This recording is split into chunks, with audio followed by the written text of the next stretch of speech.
The story begins by showing a lone adventurer who ended up breaking all known taboos in that world. In one of the first scenes, this man is seen fiercely devouring a red minotaur. His arm, which was completely broken, begins to regenerate right after he consumes the creature's flesh. The system then reports that he has acquired two skills, Roar and Battle Axe. Meanwhile, the man screams in rage and a massive aura explodes around him. Nearby monsters watch his transformation. A diary from an old noble is mentioned, revealing that devouring monsters is a taboo. For humans, it means absorbing the creature's evil essence. The first symptom of this process is an uncontrollable frenzy state, accompanied by destructive superhuman strength. The second symptom is intense headaches, nausea, and severe poisoning. When several monsters rush in to attack him, he charges forward without hesitation. The third symptom mentioned in the diary is sudden death. Even when surrounded and captured, the man keeps a fierce gaze and vows revenge. It is then suggested that by devouring many monsters, there is a possibility the human might transform into a monster himself, a creature corrupted by the evil essence he consumed. The adventurer continues killing monsters and devouring their flesh. With each new defeated enemy, he gains new skills. He learns analysis, echolocation, and absorption. Next, a gigantic serpent appears while he is eating the head of a wolf. By devouring that wolf, he gains increased agility and activates the lightning cloak skill. With this power, he electrocutes the serpent and defeats every monster in his path. Thus, he also acquires the skills of poisonous mist and web manipulation. After a long period of battles, he becomes extremely exhausted. Even so, he believes he can get out of there alive. When he thinks it's over, a new horde of monsters appears before him. Still, he remains determined, convinced that he will survive. The story then shifts to a new setting. Now it takes place in Bologna, a city on the border of a territory filled with dungeons, but one in particular stands out, the Miasma dungeon. This place is avoided by many adventurers because the air inside slowly corrodes their bodies. Even so, the protagonist always returns there. Over time, he came to be known as the Butcher of Miasma. Upon reaching the 6th floor of the dungeon, he finds a heavy concentration of miasma. However, he finds it exciting and feels he will get good results from this visit. The grass that grows there has the ability to purify the miasma and has become a valuable source of income for him. He harvests only what is necessary, thinking it would be enough to last 3 days. Soon after, he notices the presence of miasma rats. Many of the monsters in that dungeon use poison and miasma, which explains why adventurers hate that place. But the protagonist believes none of them are a threat to him. He crosses the toxic cloud and kills one of the rats, but 2 others attack him right after. He continues fighting, facing huge creatures, when suddenly someone shouts fireball. The spell hits the rats and prevents him from being devoured. Next, a group of 3 adventurers appears beside him. One of them says he missed the shot, while another scolds him, saying he should have gotten closer before casting. The protagonist recognizes the faces from the Adventurers Guild. One of the boys approaches, extends his hand, and asks if his name is Rude, saying he looked like he was in a tough spot, so they decided to help. Rude refused to shake the boy's hand and stood up on his own. Still, he thanked them for the help. With irony, he said he would have been more thankful if they had warned him before throwing a fireball his way. The boy replied that's exactly what he did by shouting the name of the spell. The fattest one in the group then confirmed that the miasma grass colony was really there, and they all commented on their luck in finding it. But Rude was suspicious, finding it strange that they had followed him to the harvesting point. One of them replied that they were just adventurers trying to survive in a dungeon, and that it was just coincidence. They laughed and mocked Rude, saying that, as expected of the infamous Butcher of Miasma, he couldn't even thank people properly. Rude realized the situation wasn't in his favor. So, holding back his anger, he apologized and thanked the 3 adventurers. The scene shifted to Bologna, where Rude's current base was a restaurant called Full Belly. There, some men were attacking him. They said that every time that Butcher of Miasma walked in, he left a horrible smell that ruined the food. One of them said Rude was so dumb he hadn't even noticed that. They also said real adventurers had skills to defeat monsters, and that someone like Rude, with a useless skill like status abnormality nullification, couldn't even be called an adventurer. It was then explained that nullification of status abnormalities was a rare skill, useful only in places like miasma dungeons, as it protected the user from toxic effects and curses. But since it wasn't a combat-oriented skill, Rude was never accepted into any expedition group. Because of that, he ended up rejected and became known as the Butcher of Miasma, someone who explored the deeper floors alone in search of herbs and items. In other words, His useless skill turned him into a renegade adventurer. Lying on his bed, Rude reflected, feeling depressed. He was already an adult, but still fighting for his life against miserable rats in the dungeon. Even knowing that those rats weren't exactly normal, he wondered if he would spend his whole life being just the damned butcher of Miasma. The scene then changed to the Adventurers Guild. Rude thought about finding a new colony while he still had some money, but upon arriving, he noticed the place was more crowded and noisy than usual. Curious, he approached the receptionist and asked if there was any good quest for him that day. She recognized him immediately as the Butcher of Miasma and said a new dungeon had been discovered. This made Rude excited because he knew that newly discovered dungeons were usually full of treasures and rare items. For him, it was a golden opportunity. He understood why so many people were gathered there. But before he could ask anything else, the receptionist said she needed to talk about the miasma herbs he always sold. She informed him that starting that day, their price would drop significantly. Upon hearing that, Rude panicked and wanted to know why. The woman explained that miasma dungeons had never been popular, and now that everyone was focusing on the new dungeon, the demand for those herbs would vanish. This left Rude even more frustrated. She explained that the new dungeon was located in the Yahello mountains, but that he didn't have permission to go there. Surprised, he asked why he couldn't. She replied that the minimum requirement to enter was being rank D, while Rude was only rank E. This filled him with rage. He said he really wanted to explore that new dungeon and asked if there was anything he could do to get a spot. The receptionist answered that those were just the rules. Even if he went there, he would only die for nothing. Suddenly, a blonde man appeared and asked if he really wanted to enter the new dungeon that badly. He said that if Rude wanted to, he could join his group as a porter. The scene then shifted to a moving carriage. The group was already on their way to the new dungeon, and Rude was silently accompanying them. The blonde boy commented that it was good they had found Rude, because they were looking for someone to carry supplies, but no one had accepted the job. Rude listened silently and thought that since all the adventurers were busy with the new dungeon, it really would be hard to find a porter. The other two group members commented with disdain that of all possible options, they ended up with the Butcher of Miasma, and that there was no one better available. The blonde boy asked them to stop with those provocations. He said that Rude was a veteran adventurer, and that it was much better to count on someone experienced than a beginner. Then he introduced himself again, saying his name was Bear, leader of the group known as the Scarlet Blades. His two companions were named Sasha and Rick, both rank D adventurers.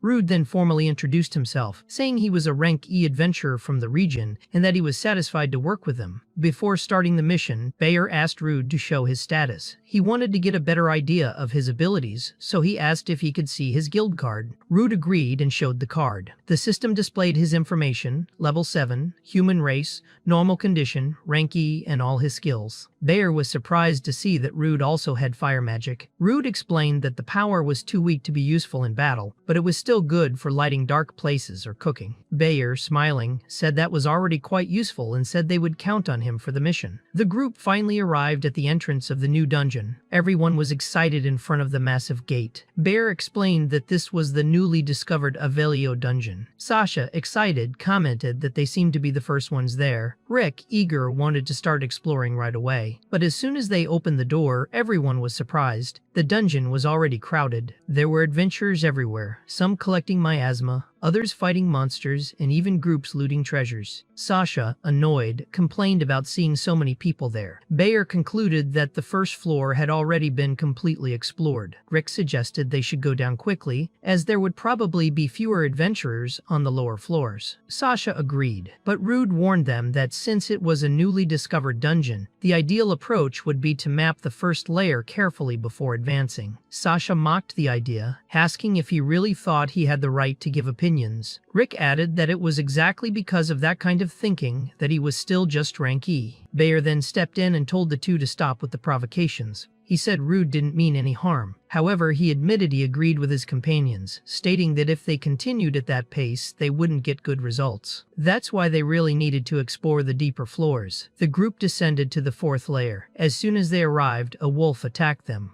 Rick protected Rude and struck the creature's head. He told him to stop being afraid of such weak monsters. Sasha electrocuted the wolves with her magic, while Bayer cut them in half with his sword. Watching everything, Rude realized how strong they all were, and that he himself could barely move in that dungeon.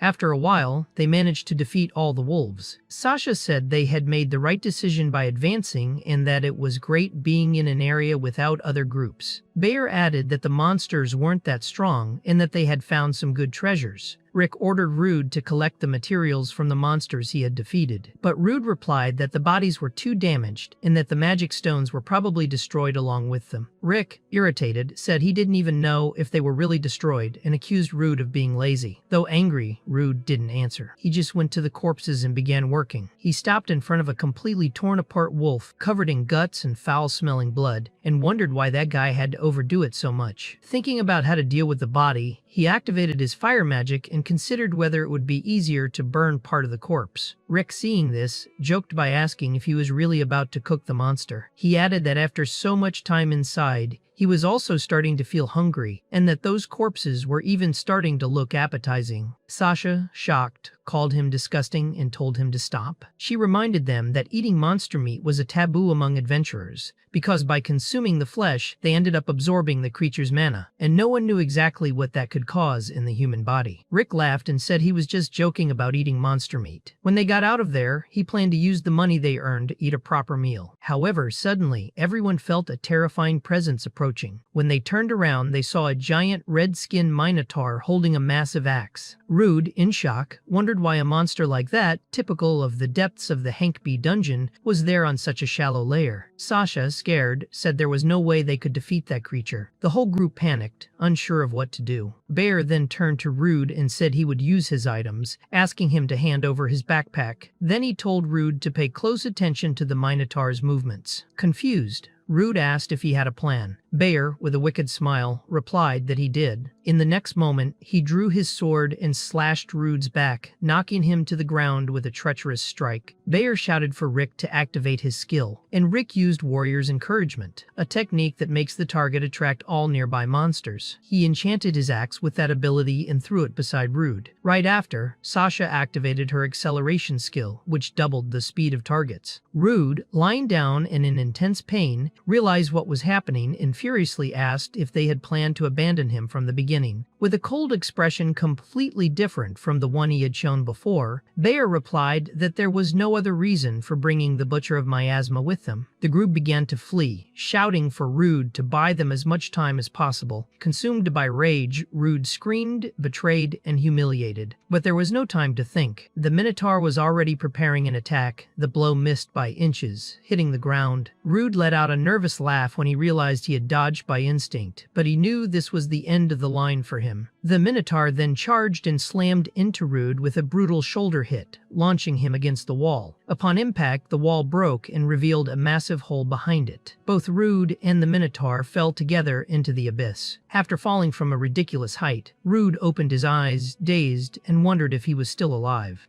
To his surprise, he realized he had landed on the Minotaur itself, which had cushioned his fall and, ironically, saved his life. However, his arm was completely shattered. He knew he couldn't stay there for long. Even if no more monsters appeared, he would die from blood loss or starvation before having any chance of recovery. The pain and hunger were unbearable. He needed to eat something immediately. He looked at the Minotaur's body. The flesh looked juicy. For a moment, he thought he was going insane for even considering it. Eating a monster was an absolute taboo. He knew this could only end badly. He closed his eyes and thought that his life had been miserable from the very beginning. But then, a memory surfaced in his mind. He remembered being a child when a man told him that no matter how hard life became, he should never give up. With that memory burning in his heart, Rude opened his eyes with a bloodthirsty gaze. He sank his teeth into the Minotaur's flesh and began devouring the monster. The system explained that when a human without magic consumes the flesh of a monster rich in magical energy, magical particles invade the consumer's body. This phenomenon was known as the state of monstrification. It was a more terrifying condition than dying from poison. That is why eating monsters was considered one of the greatest taboos among adventurers. But Rude, facing death, gambled everything on a desperate choice. The Minotaur's meat, besides satisfying his hunger, also triggered an unexpected mutation. His once destroyed arm began to regenerate before his eyes. Something was changing. He stood up and began walking through the dungeon. Several bats watched his every step, but his expression had changed.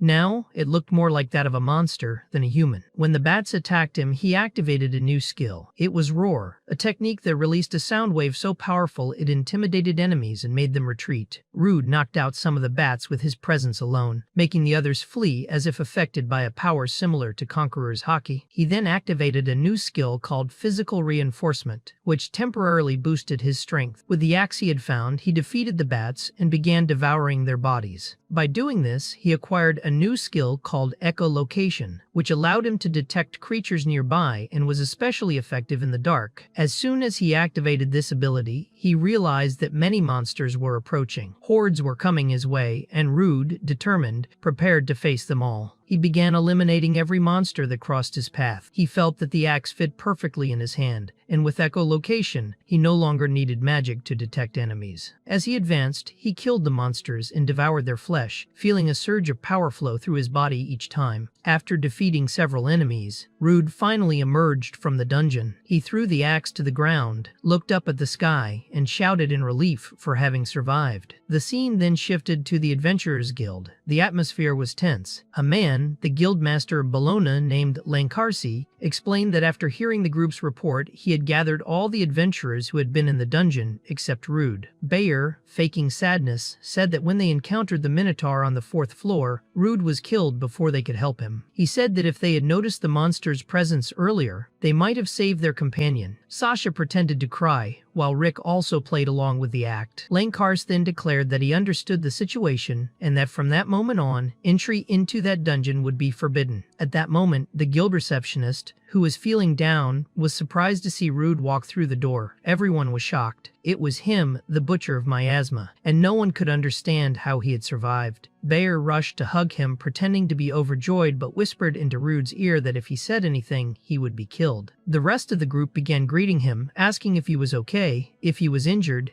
and claiming they were worried, saying they had tried to go back to save him, but the dungeon had been closed. Bayer, keeping up the act, said that no matter what had happened, Rude's survival deserved a celebration, even if it couldn't happen there. However, as he got closer to Rude, he noticed that Rude could barely move. Then Rude declared in front of everyone that he had been used as bait, leaving everyone stunned. Bayer, pretending to be shocked, asked what he meant by that. Lancarsi questioned Rude about what he was talking about, and Rude explained that Bayer had stolen his supplies and attacked him from behind. He said that Rick had used his skill to lure the Minotaur toward him, and that Sasha had used her speed ability to help the group escape. Bayer, desperate, tried to deny it, but Lancarse said that the truth could be clarified by a woman he had brought with him. At that moment, a woman entered the hall, leaving everyone nervous. She was an officer of truth, a rare figure who almost never left the capital. Sasha, panicked, asked why she was there, and Lancarse replied that due to the high number of deaths among the group's porters, he had requested help from an old friend. He then asked the officer of truth, between Bayer's group and Rude, who was telling the truth. The woman stated that the members of the Scarlet Blade were lying. Wellington raised his staff and confirmed that Rude was telling the truth, shocking all the adventurers present. Bayer, furious, asked how she could know that, and Lancarse explained that the officer's ability was truth. He said that this ability could not be acquired after reaching adulthood, and its precision rivaled that of unique skills. He added that lies could not get past her ability, and that there was nothing more reliable than the words of someone who had dedicated all their power to the nation. In the end, Lancarse declared that abandoning a companion was a taboo among adventurers, and Bayer's group not only abandoned Rude, but also injured him and used him as bait. Even without investigating their other crimes, that alone was enough to revoke their adventurer licenses, reducing them to slaves. Sasha and Rick panicked, refusing to accept what they had just heard. Bayer, furious at being exposed, said it was inconceivable for someone like him to be reduced to a slave. He claimed that if it weren't for the officer of truth, no one would have discovered his plan. Consumed by rage, he tried to attack the officer, but Rude quickly stepped in front of her, protecting her. He firmly said Bayer should not dare touch her. Then, he punched Bayer in the face, sending him flying, which left everyone there stunned by Rude's strength. Soon after, the scene shifted to the Adventurers Guild reception room. Lancarse apologized to Rude for bothering him, saying he was probably very tired. Rude replied that it was all right. Lancarse then informed him that the 3 adventurers involved in the betrayal had been captured by his team and would be interrogated. If it was confirmed they were repeat offenders accustomed to using porters as bait, all members of the Scarlet Blade would lose their possessions and their status as adventurers, being reduced to rescos. However, since Bayer had gone so far as to attempt to kill an officer of truth, it was likely he would never be seen again. Lancarse returned to the subject of the dungeon and explained that the traitors had lost any claim to the profits earned there. He reported that around 200,000 region had accumulated inside and asked Rude to accept that amount as a reward. Rude left the room with the money in hand and, overjoyed, hugged the sack. He thought that amount would cover his expenses for a long time, and that it would have taken much longer to gather that much just by collecting miasma grass every day. He was surprised to realize how much money could be earned simply by being an adventurer. He also noticed that people had stopped insulting him, probably because of what they had seen earlier. But he knew that did not mean they would be kind to him, and he thought that if he kept standing out like this, they might start to suspect his sudden growth. He decided he would continue trying his luck in the miasma dungeon as before. He was ready to leave negativity behind. Now that he had money, he could buy better equipment and eat whatever he wanted. He considered visiting the tool shop first, but a specific bag caught his attention. He also thought about getting something to eat. The next day, Rude returned to the miasma dungeon.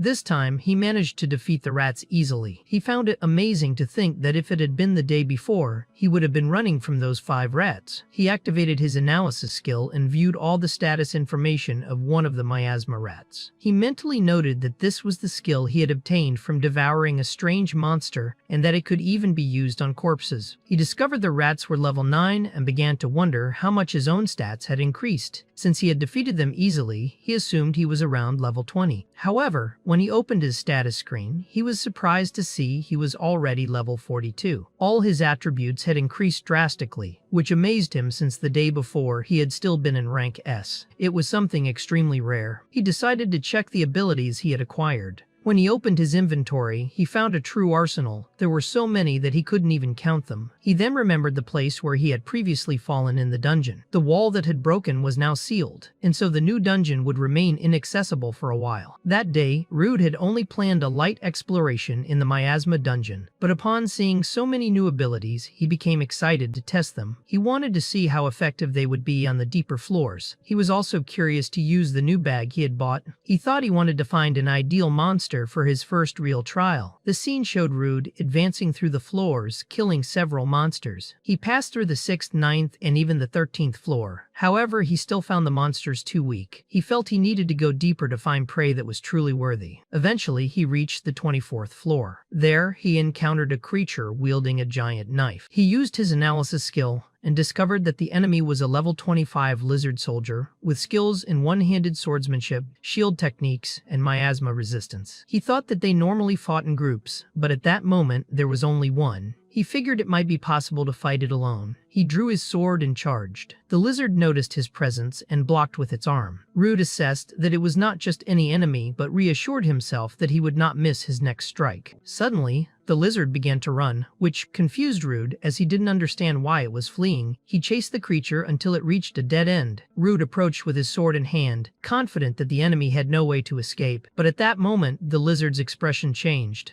Now, it looked like the predator, not the prey. Rude realized too late that he had walked into a trap. 2 other lizard soldiers appeared behind him, surrounding him. Even with his current high level, the situation was becoming critical. The soldiers began attacking him. Rude knew he had to defeat at least one of those enemies if he wanted to advance. So, he chose to strike first. When he lunged at one of them, the lizard was able to block his sword. Even so, Rude remained determined and decided to end it quickly. Just as he was about to finish the enemy, another lizard appeared in front with a shield, protecting its companion. Immediately after, a third one attacked Rude from behind. He smiled as he barely dodged and started wondering how many more would appear. Rude noticed that the enemies were working together in a very coordinated way. using advanced ambush tactics. While thinking about this, he heard a sharp sound in the distance and then saw a lizard different from the others. Upon closer inspection, he realized it was the Lizard General, level 32. Its skills included one-handed swordsmanship, shield techniques, miasma resistance, and command. Rude smiled, realizing he had finally found the leader. The general began shouting and all the lizard soldiers charged at Rude at once. He quickly activated his physical reinforcement skill and struck multiple enemies simultaneously. Using the head of one as a springboard, he leaped directly toward the general, landing a solid hit. However, to his surprise, the attack had no effect at all. The general tried to counterattack, and Rude realized he would not have time to dodge. So he activated his iron body skill to withstand the blow. He thought he was not the only one with a trick up his sleeve, and activated his analysis skill again, trying to understand what was going on. He had definitely felt the impact of the previous blow, but had been unable to injure the general. That was strange, since the general had no reinforcement or resistance abilities. Suspicious, Rude began analyzing the other lizards, and noticed that one of them had a massive wound on his chest. When he checked its skills, he discovered it had the substitution ability. That explained everything. It was that lizard that was taking the damage in the general's place. Without wasting any time, Rude rushed at him and killed him instantly. He commented to himself that it must be tough being a subordinate whose only purpose was to take hits,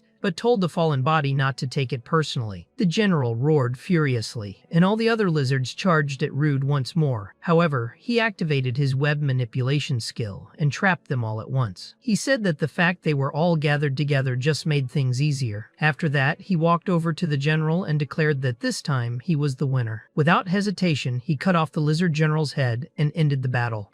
With victory secured, Rude said it was finally time to eat. He grabbed the magic pouch he had bought with the money from the guild. That bag had an internally expanded space through magic and weighed nothing when closed. Inside, Rude had stored cooking utensils and some spices. When he had fallen into that hidden floor, he had been desperate to survive, but he had always wanted to try this kind of food. He began slicing the lizard meat and soon placed it on a skillet to fry. He was curious to know whether monster meat, once cooked and seasoned, would taste good. Mouth-watering, he tasted the meat and discovered it was far more delicious than he expected. He was impressed by how tasty it was and told himself he could get addicted to that flavor. After eating, Rude gained new abilities: one-handed swordsmanship, shield techniques, miasma resistance, and command. However, he remained intrigued by why the meat tasted so good. He wondered if it had something to do with the magical particles inside monsters. He recalled that the skills from the Minotaur, the spider armor, and the evil eye had been very useful to him, but there were still other monster abilities he had not tested yet, such as those from the lightning wolf and the black serpent. After the meal, Rude decided to keep exploring. On the 21st floor, he encountered some bees and frogs. He used his lightning cloak and began electrocuting all the monsters. Once finished, he commented that the ability was really useful. He noticed that the monsters on that floor seemed specialized in causing abnormal status effects, but they had chosen the wrong opponent. He then declared it was time to try frog meat with bugs. He breaded everything for cooking and said that poisonous frogs had tender meat with a taste similar to mushrooms. That made him wish for a beer to go along, though unfortunately he had none at the moment. After defeating the previous enemies, Rude acquired new skills: poison, temperature variation, powder scale, paralyzing powder scale, and air slash. However, right after that, he heard a noise coming from deep within the dungeon. It was a loud sound that resembled a collision, followed by human voices. He was surprised to realize that other adventurers had made it this far. He mentally gave thanks for the food, stored everything in his magic pouch, and thought it was very rare to find other groups in combat at that location. He considered himself lucky and thought he might be able to get some useful information from them.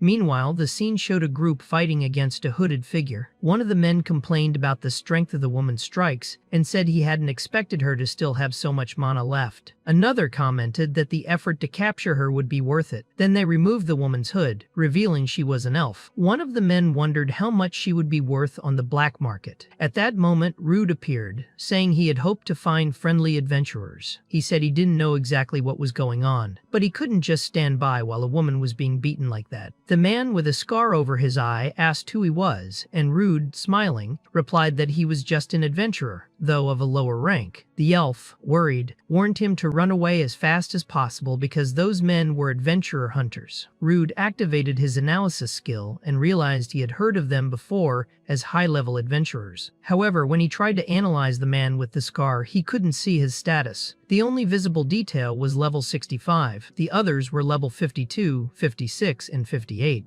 Rude suspected they were using concealment skills or some kind of magical item. The highest level man ordered his underlings to attack Rude. He was surprised by the speed of one of the enemies, but managed to defend himself with his sword. The blonde man praised his defense, but Rude mockingly said that was nothing, since he himself was weak. The enemy, angered by the mockery, charged at him again. Rude then activated his poison skill and spat directly into the enemy's face, who fell to the ground screaming in pain as his face was corroded. The man, agonizing, said Rude looked like a monster. Rude himself admitted that this way of fighting was ugly and unfit for an adventurer, but it was the only way someone like him could survive. The scarred man realized that attack came from a unique poison skill and concluded that Rude could no longer be underestimated. He therefore ordered all three to attack at once. They charged in with full force, and Rude thought that if he paused for even a second, he would be killed. He was caught off guard and almost took a kick to the face, but activated his iron body skill at the last moment.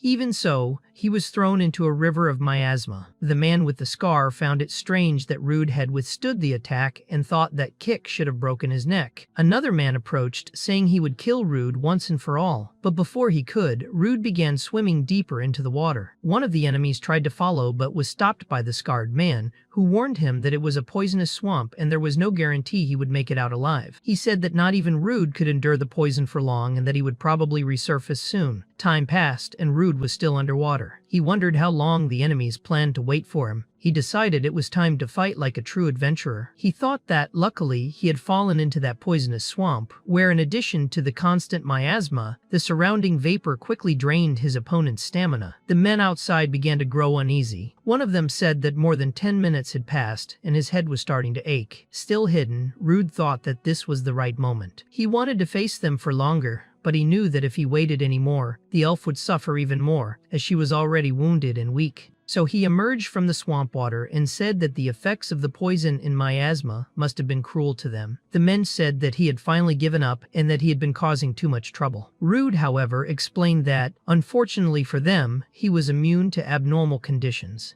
That was why he couldn't even understand how much they were suffering at that moment. The scarred man quickly realized that Rude possessed the abnormal status nullification ability. With that, he understood he had been tricked and immediately ordered his companions to attack. They rushed at Rude, but the swamp's poison began to gradually drain their stamina, while the accumulated miasma reduced their stats. One of the enemies tried to strike Rude from behind, but he activated his iron body skill again and resisted the blow. Then he used his lightning cloak and electrocuted both opponents at once. After frying them, one of them cursed Rude angrily, but Rude didn't hesitate and activated his new skill, Air Slash, finishing both of them off with a precise strike. The scarred man was stunned to see that Rude wielded abilities like poison, iron body, lightning cloak, and now air slash. He wondered how a human could have so many skills that were typically associated with monsters. Rude, however, said that none of that mattered. The man thought that normally he would have the upper hand in physical combat against any human, but the miasma in the area was weakening him. Even so, he activated his agility boost and charged at Rude. However, Rude responded with a physical reinforcement and, with a powerful blow, shattered the enemy's sword and cut him in half as if it were nothing. He commented that, if not for the abnormal status effects, that man would have been much stronger. The scene then shifted to the elf who thanked him for saving her. She said she didn't know what would have happened if it weren't for him. Rude replied that he couldn't leave her in such a miserable situation. Even while trying to remain composed,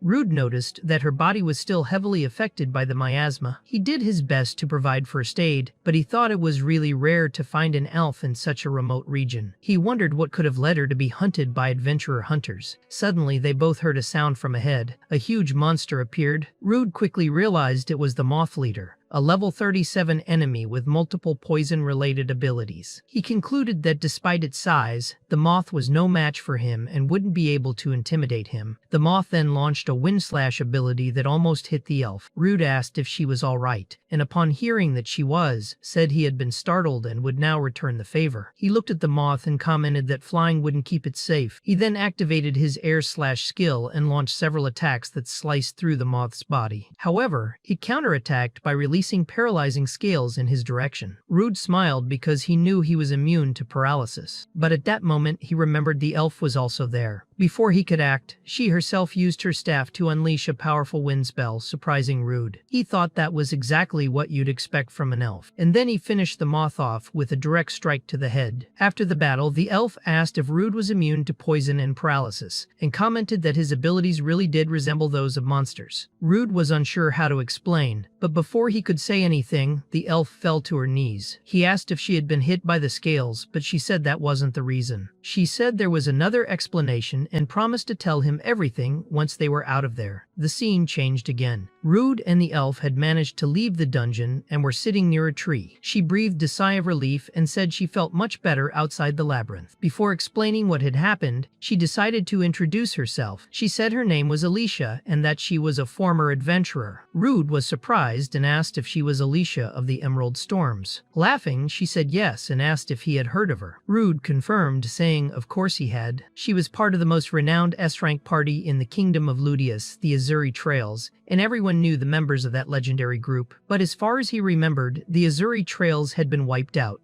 Alicia confirmed that with sadness. She said it had already been 5 years and that they were all defeated by monsters. On that day, they had challenged a creature waiting for them in the depths of a dungeon known as the Abyss. During their conversation, Alicia recounted what happened in the battle against the monster in the Abyss dungeon. Her group lost its leader that day. Another member was so gravely wounded that he had to retire, and a third was completely devoured by the labyrinth. She herself did not escape unharmed. On her chest was a clear mark, showing that she too had suffered in that confrontation. Rude, embarrassed, asked what that mark was. Alicia explained it was the result of a curse she received that day. She said that, although it was a low-level curse, she had never heard of anything like it before. Rude also said he had never heard of a weak curse that could not be broken. Alicia replied that she had tried every method possible, but the most she had managed was to slow its progression. She said that the adventurer hunters found out about it and tried to exploit her for profit. In the end, her fate was to die once her level reached 0. Even so, she said she couldn't accept the idea of surrendering to those men. As he listened, Rude thought of a possibility. He opened his status card and looked at his substitution skill, which allowed him to select a target and absorb both their attacks and negative status effects. He then said he wanted to test something and asked if she could receive the skill he was about to activate. Alicia, a little confused, agreed. Rude then placed his hand on her shoulder and activated substitution. He felt the curse disappearing from her body and transferring to his. Alicia, alarmed, begged him to stop immediately, saying he would be cursed. But Rude, smiling, assured her that it was fine and that she should trust him. The curse completely passed to him. Right after that, Rude activated his unique ability, Abnormal Status Nullification, and with that, he managed to break the curse entirely. Looking at his hand, he realized it had worked. Alicia, still in shock, could not understand what had just happened. Rude asked her to check her guild card. As soon as she opened it, she saw that her status had returned to normal. She could hardly believe the curse had been broken. Rude explained that this was his unique skill, and that he had imagined he could nullify a curse if he absorbed it. He said he was happy it had worked, because in truth he had not been sure it would. Alicia, emotional, called Rude an idiot for risking so much for someone he didn't even know. Even so, she thanked him deeply. He simply comforted her, placing a hand on her shoulder. The scene shifted to a bar. Alicia was cheerful, drinking with joy. She said the food was cheap, the beer was delicious, and that Rude really knew good places. While she talked excitedly, Rude, a bit embarrassed, simply gave her a thumbs up in approval. He thought the place really was nice, at least until they got kicked out. He then asked if she was okay drinking so much, considering that just a few hours earlier she had been seriously injured. Alicia, smiling, replied that she was ready for more. She said that on such a good day, there was no reason not to celebrate.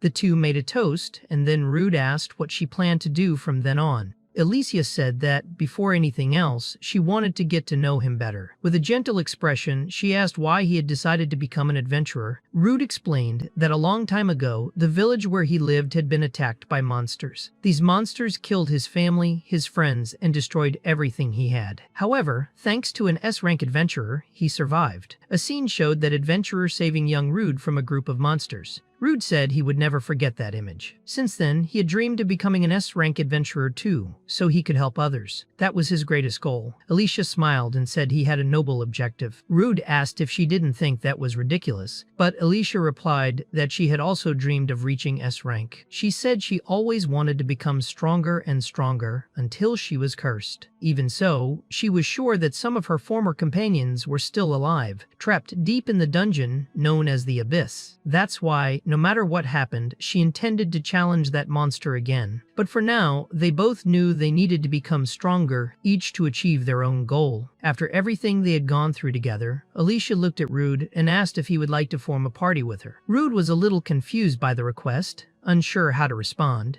However, before he could think clearly, the same men who had mocked Rude earlier appeared again. One of them grabbed Alicia's arm and mocked, saying Rude was drinking with a beautiful woman. They again called him by the offensive nickname Miasma Butcher. Rude immediately recognized who they were. The men told Alicia to stop drinking with someone disgusting like him and invited her to drink with them instead. Rude then stood up and demanded they let go of Alicia. Irritated, the men prepared to retaliate, but Alicia stepped in and told them to stop. She said they were in a tavern, and if they wanted to compete, there was a better way. The scene then changed, showing the three of them sitting at a table for a drinking contest. Alicia proposed that the winner would be the one who could drink the most. The competition began, and the three started drinking non-stop while the crowd around them cheered and celebrated. After a while, the two men were completely passed out, while Alicia remained steady and smiling. She was the clear winner of that contest, and Rude gave a thumbs up once again in approval. Rude commented that she did really well, especially considering she had already been drunk before the contest started. Alicia, now completely drunk, smiled and said he was her savior.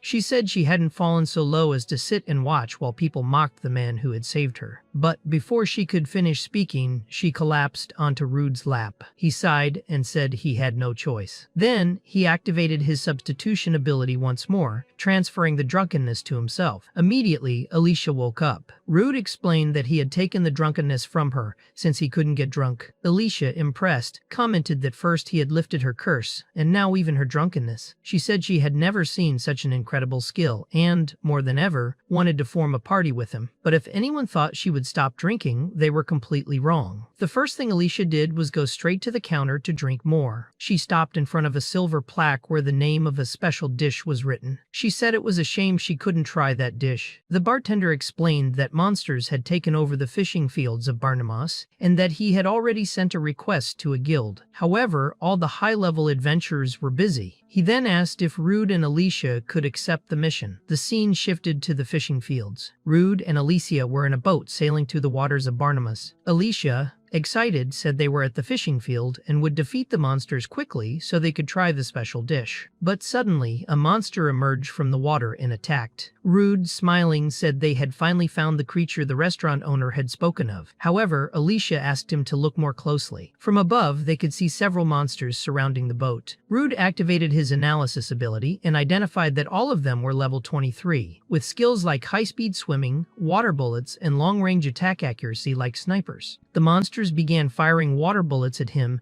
and Rude realized there was no way to dodge them in the tight space of the boat. With no other choice, he jumped into the water. Immediately, all the fish monsters turned on him, but Rude activated his lightning cloak, electrocuting everything around him. Alicia, watching from the boat, was impressed by how quickly he handled the situation. However, Rude commented that there were still more monsters, and was intrigued that they weren't counterattacking. He wondered whether they were being cautious or trying to protect something, so he decided to investigate. He asked Alicia for a favor, tied a rope around his waist, and dove to the bottom of the sea. Down there, Rude confirmed his suspicions. The monsters weren't fleeing, but they also weren't attacking. They seemed to be protecting something hidden in the depths of that place. Rude was at the bottom of the sea when he spotted a giant creature. Upon analyzing it carefully, he saw that it was a level 38 monster. Its abilities included paralysis, poison, autonomy, poison resistance, and accelerated healing. He thought it looked like a sea anemone, but quickly realized it resembled more of a giant hermit crab. Suddenly, a fish monster emerged from one of the creature's tentacles, revealing that this was how it generated the fish. Rude understood that continuing to fight the fish would be useless as long as the real enemy remained untouched. Since the crab showed no sign of a direct attack, he decided to get ready. However, he was soon caught off guard. Fish clung to his legs and began attacking him. That was when he realized the monsters were only distracting him, so he wouldn't notice the movements of the tentacles. Using his lightning cloak ability, Rude electrocuted everything around him, believing the crab would also be affected since it was in direct contact. Observing the tentacles, he noticed they were no longer connected to the creature's body. He then remembered the monster's autonomy skill. As soon as it felt the electric shock, the crab had severed its own tentacles to avoid further damage. At that moment, the crab charged at him. Since Rude had been underwater for a long time, he was starting to run out of air. He pulled the emergency rope, trusting that Alicia would rescue him. Using her wind magic, she quickly pulled him back to the surface. Out of the water, she asked if he was all right. Rude thanked her for saving his life and explained that there was a boss down there that kept producing fish and had an accelerated healing ability. That's why he needed to go back down as soon as possible. Alicia commented that the monsters had a huge advantage underwater and that her magic couldn't reach them there. She then asked if Rude had a plan. He said there was only one way and that he needed to decide quickly. Since she had trusted him enough to reveal her curse and even asked to form a party together, he felt he also needed to share his secret with her before she made her own choice. He picked up one of the dead fish and asked her not to tell anyone because he was about to show her something important. The scene then cut to Rude already back at the bottom of the sea, now with a new ability called high-speed swimming. With it, he quickly began killing all the monster fish in his path. The boss tried to trap him with its tentacles again, but this time he dodged easily and went straight toward the crab. With his sword, he delivered a precise strike and, at the same moment, activated his lightning cloak to finish off the enemy. He thought that with this, the fishing spot would finally return to peace. However, his biggest concern now was Alicia. Rude began to wonder what she might be feeling after seeing him devour monsters. He kept thinking about what she would say when he returned. But when he surfaced, he realized Alicia was no longer there. He started to smile, thinking he had been foolish to believe she would wait for him. But suddenly, he heard her voice saying he had taken too long. She was holding some sticks in her hands and said she was glad to see he was unharmed, asking if he had managed to defeat the boss. Rude confirmed and she thanked God. Alicia explained that she couldn't just sit there waiting, so she decided to collect wood to build a fire to help dry his clothes. Surprised, Rude asked if she was really okay after what she had seen. She replied that at first she had been a little shocked, but the fact that he trusted her enough to reveal his secret made her happier than anything else. He thanked her for staying, but said he still wanted to absorb the boss's abilities. So he cut off a piece of it and brought it with him, though he thought it would be strange to eat it in front of her. Instead, he caught some regular fish for her, including a barnama, and said that even though it might be odd to eat next to a monster, she didn't seem to mind it at all. Alicia, excited, said she would definitely eat it. At sunset, while they were eating together, Rude said he would use the moment to tell her about the first time he ate a monster. Later that night, Alicia was eating enthusiastically and praised the taste of the food. Even so, she was still surprised that Rude consumed monster meat and asked if that was the reason he had eaten his first one. Rude replied that it was exactly that which had allowed a weak E rank like him to get closer to his dream. Alicia then said she finally understood. He had used that power to save her from the adventurer hunters and the curse she suffered. And in fact, when monsters were well prepared, they ended up tasting quite good. Rude had made grenade fillets with sautéed tentacles and, smiling, commented that monsters were surprisingly delicious. He said that, even though he didn't need to eat grenades anymore, he still wanted to cook them anyway, and asked if Alicia wanted to try. She replied that because of the possible symptoms, she wasn't sure she would survive it, so she would pass this time. But right after, she said she wanted to ask again if Rude would join her party. Rude got serious and asked if she really didn't know anyone stronger than him for that. Alicia then explained that it had already been 5 years since she was cursed, and even though she survived the labyrinth, most of the human adventurers she knew were now retired. She said many frontline adventurers were a bit unhinged, and no matter how powerful they were, you couldn't trust them to watch your back. She stated that she wanted someone she could completely trust to adventure alongside, and if it was Rude, she believed that was possible. Rude then smiled and accepted her invitation to form a party. The scene shifted to the Adventurers Guild and the Bologna division. Alicia was excited, saying they would prepare for their first job together. Rude commented that he doubted they would get a good mission, since he was only E rank. She admitted that he was right, but said she already knew exactly what she wanted.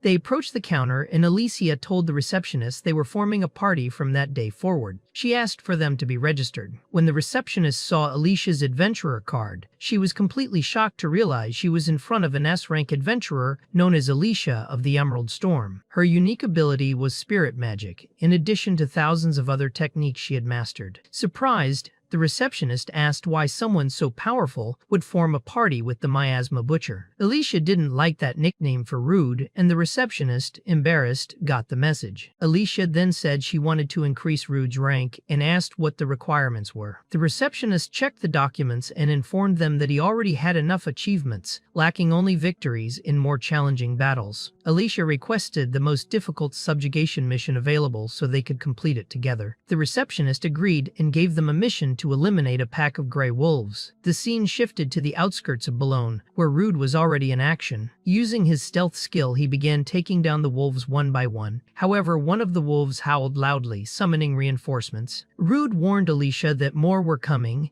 and that they were her responsibility. She responded quickly by activating her spirit magic and summoning the spirit Sylphide. She asked for the spirit's help, and Rude, seeing it, was impressed. He thought that must be Alicia's unique ability, spirit magic. She used a move called Cutting Gale, launching a powerful wind attack that sliced several wolves in half with ease. Rude realized she had tremendous power and thought it would be impossible to dodge something like that. Alicia commented that she believed her true strength was still being suppressed by the curse. Rude was shocked, unable to imagine how powerful she would be without it. As he thought about this, more wolves attacked him from behind. Surprised that so many were still hiding, he realized he couldn't block in time. At that moment, Alicia called for Sylphide again, and Rude vanished from the wolves' sight. When they looked up, the two of them were flying. Rude smiled, thankful that she had saved him again. But Alicia told him to thank Sylphide instead. Still, Alicia warned that they couldn't relax yet. She had seen at least 5 wolves watching them from the bushes, and there were probably many more. Rude said it was time for him to act and activated his echolocation. With it, he detected about 30 enemies nearby, including the ones already defeated. The mission could end with one more coordinated attack. Rude asked Alicia to strike the location he would point out. She positioned herself and prepared her attack. Rude thought that, although echolocation was less accurate in open areas, and Alicia couldn't aim at multiple targets at once, if they attacked in a circle, they could gather all the gray wolves in one spot. Alicia then said she had done her part and that the rest was up to Rude. At that moment, he appeared in the middle of the wolves with glowing red eyes and activated his paralyzing breath skill, which made all the wolves fall to the ground at once. The scene shifted again, and the sun was already setting.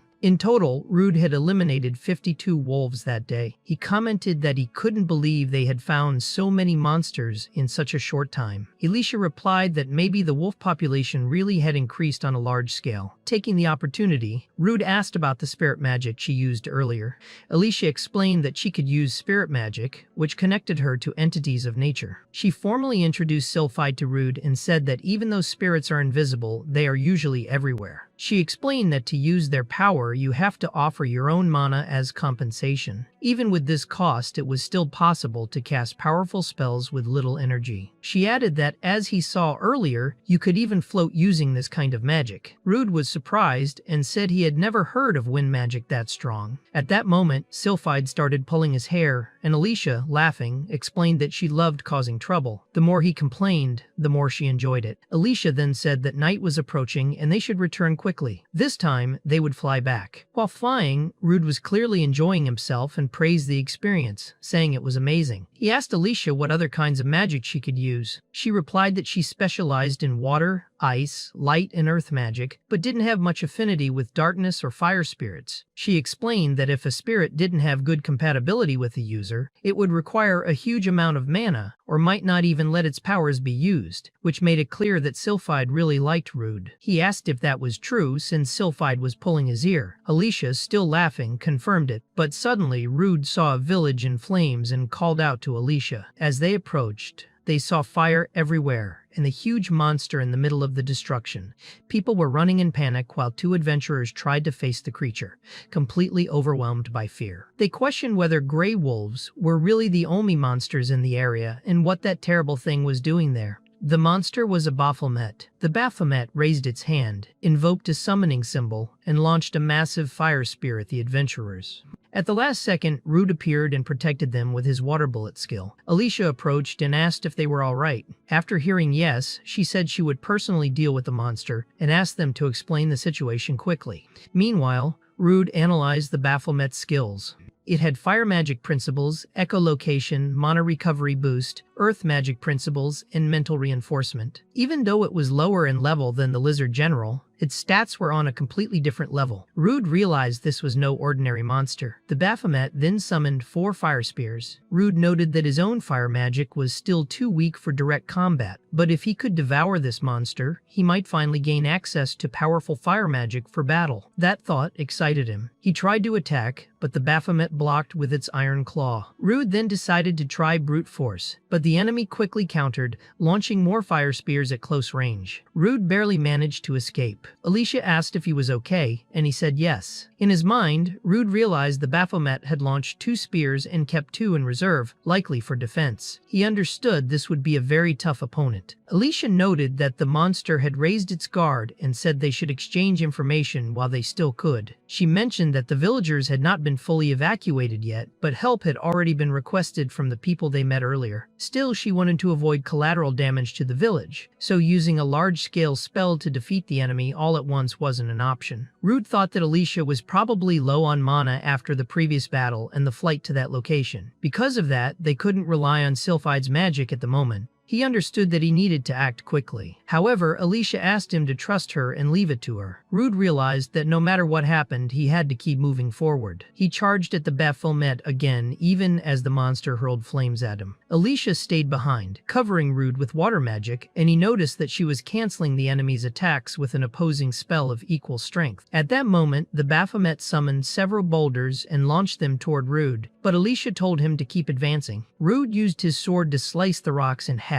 and commented that they were now just debris of the same mass, since Alicia was conserving magic and controlling the side effects precisely. It was an impressive display of mana control, typical of someone who had once been a rank S adventurer. Shortly after, Rude jumped, activated his physical boost, and managed to sever the Baphomet's fingers. When the monster tried to strike back with the other hand, Alicia fired a blast of flame straight into its mouth. After hitting it, she remarked how it must feel to taste its own power. From the other side of the fire, the villagers and the 2 adventurers who had helped with the evacuation were watching. One of them mentioned the earlier explosion and terrifying scream, wondering if the adventurers had really defeated the monster. The other, still injured, regretted not being able to stay and help. At that moment, Alicia arrived and thanked them for helping with the evacuation. The red-haired adventurer asked if she was okay, and Alicia said yes. She explained that the Baphomet had been seriously wounded but was still alive and could attack again. Because of that, they needed to go after it immediately. Then she made a request to the adventurers. She asked if they had any food to spare, as she was so hungry she was feeling dizzy. The scene changed to the forest surrounding the village, where Rude was with the Baphomet's body. He appeared and said he had returned. Rude asked how the villagers were doing, and he replied that thanks to the adventurers, it seemed they had all been evacuated. He also said that he told the villagers they were going after the Baphomet, so no one would question the body disappearing. Rude apologized, but he said it was fine. Soon after, Rude commented that the Baphomet meat looked delicious. He made a soup using the meat and said it only needed a bit of Artemis and ginger. After seasoning, he tasted the soup and said the flavor was strong, like goat meat, but very tasty. Thanks to this, Rude acquired new skills, fire magic principles, earth magic principles, mental reinforcement, iron claws, and increased mana recovery speed. Even though he found it delicious, someone commented that watching a person eat a humanoid monster was just too weird. Rude thought they were right, and was a bit scared that he was already used to it. At that moment, some pig-like monsters appeared. Rude complained there were too many monsters in that place and decided it was time to try his new combat magic. But when he attempted to cast fire, Nothing happened. The pigs activated their quick-step ability and charged at Rude, knocking the entire soup to the ground. Alicia said she had thought he would be able to use the magic, but since she was low on energy, she couldn't help much in that fight. Rude, frustrated, said that was unforgivable. He had cleaned and drained the blood, removed all impurities, and just when it was finally time to eat, the pigs had ruined everything. Angry, he said he had seasoned that meat carefully and wanted to enjoy it. Now, the pigs would become his new meal. Just as Rude was about to fight, Alicia grabbed him and told him to calm down. She explained that the pigs' quick-step ability boosted their acceleration, making their attacks far more dangerous. Even with the upper hand, it would be better to fight from a distance to avoid the reach of that skill. In other words, they needed to retreat immediately. They ran and hid in the treetops. Alicia said it looked like they had managed to lose the monsters. Then she brought up the fire magic Rude had failed to cast earlier. Rude replied that he had never had trouble activating acquired abilities until now. Alicia suggested he use his analysis skill. When he did, he saw that both fire and earth principles were present, but the system said he needed to understand them instinctively. Rude realized that if he still couldn't use the magic, it could only mean one thing. His brain was too limited to grasp the spells. Though he thought that was a bit cruel, he commented on it to Alicia, who replied that even so, he could still use fire magic, even if very weak. That meant the problem wasn't only the spell's strength. She explained that to use monster-derived magic, he might need to learn to control his own mana. Rude then understood that it wasn't enough to simply have magic, he also had to know how to manipulate it. Alicia said she wasn't a mana expert, but it might be similar to how he absorbed monster skills. Rude decided to give it a try. He stretched out his hand and focused, recalling the first time he ate minotaur meat. At that moment, he felt a burst of power in his body, as if he could now release that strength. With eyes wide open, Rude finally managed to use fire magic. He felt that as long as he could sense the mana in his body, he could control it as an extension of himself. Then, he launched flames at the pigs. Right after, the spirits of the pigs ascended into the sky, and Rude was already preparing their meat for cooking. He apologized to Alicia for making her wait, but she said it was fine since she understood it was something he needed to do. Even with a slightly irritated expression, she explained that to use magic skills, you had to manipulate mana, not just cast spells. Since he still had mana even after the earlier battle, he could probably continue using it. Rude commented that when he felt the mana spread through his body, he immediately understood how to use the skill. He thought that if mana could replace magical power, maybe it could be used to strengthen his own body and weapons. Many adventurers do that, refining their magic skills and using that power in close combat. When they circulate mana through their bodies, their physical abilities increase. If they channel it into their weapons at the same time, their attacks become even stronger, making it possible to unleash magical slashes. Alicia then realized that he did not have much magic before, which was why he couldn't use any abilities. Rude confirmed this and said that now he had much more mana than magic. The most important part was that he could replenish that mana by eating monsters. By doing so, he had acquired the quick step ability. Alicia thought that, in other words, he could absorb mana through food and store it in his body. But to her, the most important thing at that moment was that the pork ribs looked incredibly delicious. When Rude saw Alicia drooling, he asked if she wanted to eat too. Embarrassed, she replied that she didn't. Suddenly, they heard a loud noise and wondered what it could be. A giant boar appeared before them. Rude assumed it was probably the boss of those pigs. The monster was absurdly fast, and, in an instant, was already right in front of them.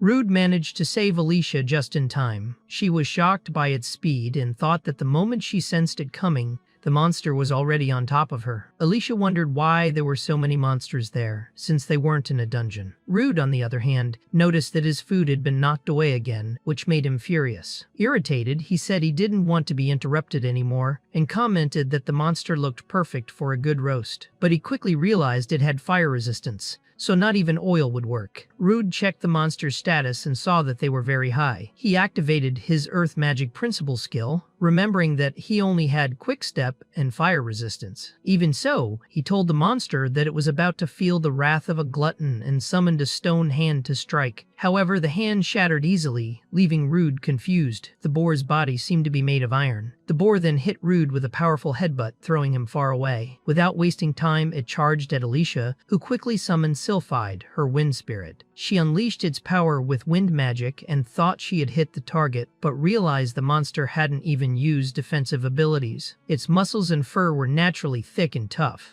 Neither wind nor earth magic seemed strong enough to stop it. Rude saw the monster coming again, but suddenly it stopped. That happened because Rude had activated his roar ability. Firmly, he demanded that the monster not dare ignore him, since their fight was not over yet. He knew he couldn't use Quickstep or Iron Body anymore. He thought that if the fight turned into a battle of endurance, the monster might target Alicia. He assessed his options and concluded he didn't have any skill capable of taking down the enemy in one blow. However, he noticed that the creature only seemed capable of charging in a straight line. Rude then closed his eyes and, for the first time, decided to try something new. Raising his sword, he focused on gathering mana inside his body, imagining it flowing into the blade. The moment the monster got close, Rude dashed forward and cut it in half with a single strike, leaving Alicia completely stunned. Frightened, she asked if he had used mana to enhance the sword, even without having trained for that.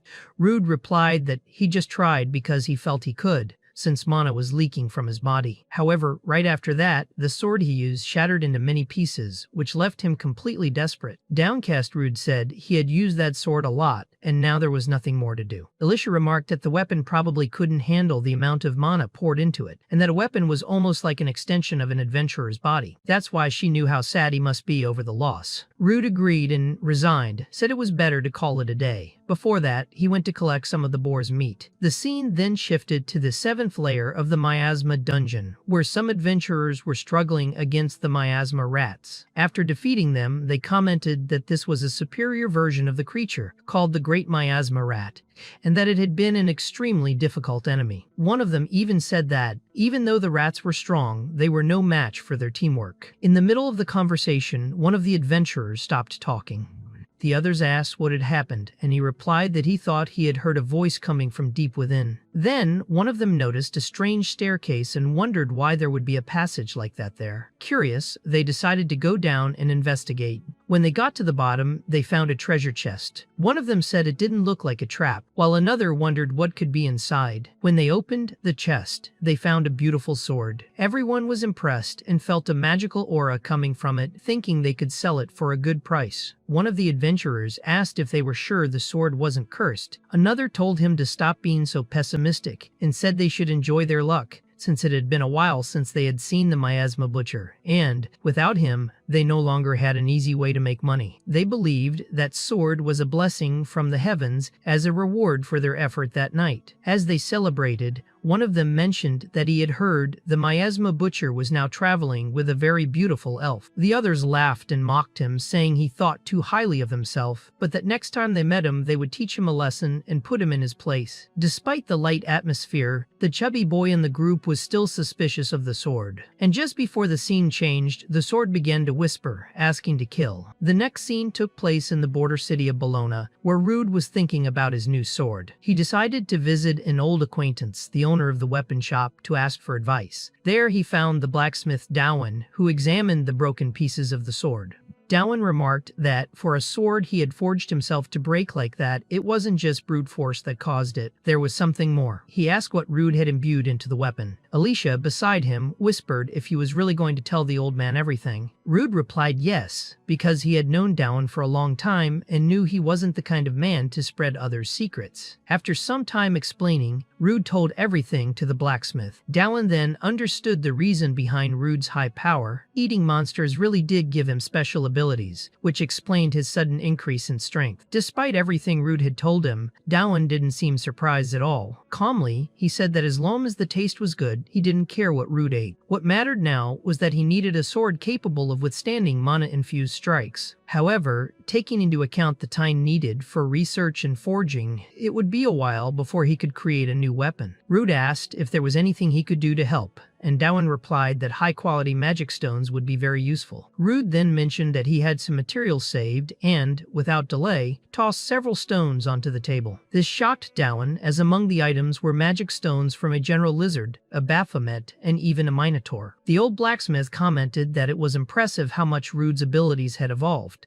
and Rude replied that being praised by him was quite satisfying. Dawan said that if he needed anything else, he would call for Rude, and for now, he could use another sword as a temporary replacement. But he warned seriously that under no circumstances should Rude infuse mana into that temporary weapon.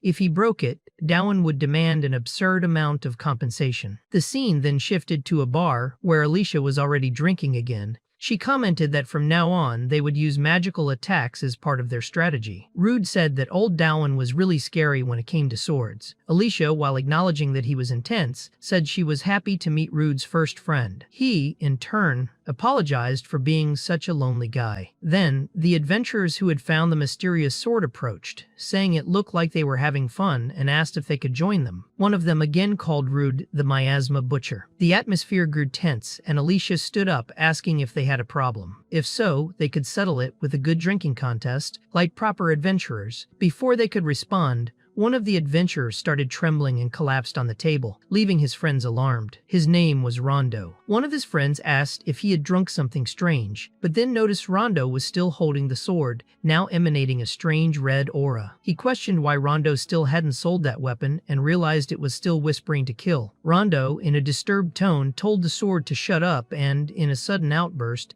attacked his own friend, cutting his chest unexpectedly. He then charged at Alicia, but Rude stepped in front of her, blocking the attack and stating that this wouldn't end with just a drinking session. While trying to figure out what was wrong with Rondo, the other adventurers in the bar stood up, outraged, demanding to know what he thought he was doing. They tried to restrain him, but the sword cut them all down at once.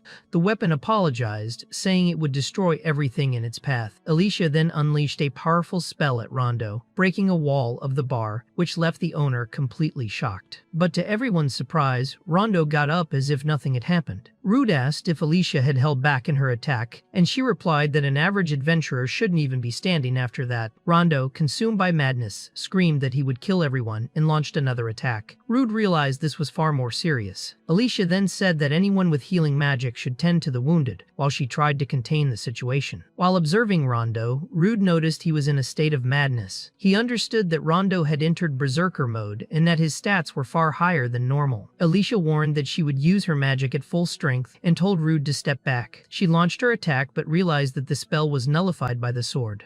Apparently, it had absorbed the energy. She then warned Rude that the sword was cursed. He asked if Rondo was getting stronger by absorbing magic and soon saw red tentacles forming around his body. Rondo attacked Rude, who managed to block it, though with great effort. The strength behind the blow was absurd. Rude landed several hits in return but noticed the tentacles were closing the enemy's wounds. Alicia hesitated to use support magic, fearing the sword would absorb it again. She knew that to truly help, she would need to find an opening and land a decisive blow. It was then that the chubby boy from the group, crying, begged them not to kill his friend. He said he knew they had done terrible things to Rude, but that for a failure like him, who had always been looked down on, Magnus and Rondo were like family. Through tears, he pleaded for mercy. Rude then smiled and said he would do his best. He asked them to leave it to him, at least for now, and said he would try to use substitution. He knew that when he had used that ability on Alicia, it had taken about 10 seconds. The problem was how to keep Rondo under control during that time. Rondo landed another blow, which Rude barely managed to block. The impact was immense. Thinking quickly, he concluded that if he could at least immobilize the sword, that would already be a big help. Using his Earth Magic Principle ability, he said that magic couldn't be absorbed by the weapon. The strategy worked. Rude managed to restrain Rondo and thought that if the source of the altered status really was a curse, maybe he could free him the same way he had with Alicia. With that in mind, he activated his substitution ability and touched Rondo, trying to bring him back to his senses. Rondo started screaming desperately, and at that moment, it seemed Rude's ability was working. Consumed by panic, Rondo began to cry, begging Rude for help, but Rude couldn't hold on any longer. The curse was much stronger than he had imagined. Unable to resist, Rude was thrown back by the force of the curse. He tried to stay calm, saying he was still fine, but he knew his substitution had failed. It wasn't Rondo who rejected his ability. It was as if the sword had a will of its own, and maybe he needed to weaken it a bit more before trying again. Realizing this, Rude activated his fire magic principle and launched flames at Rondo,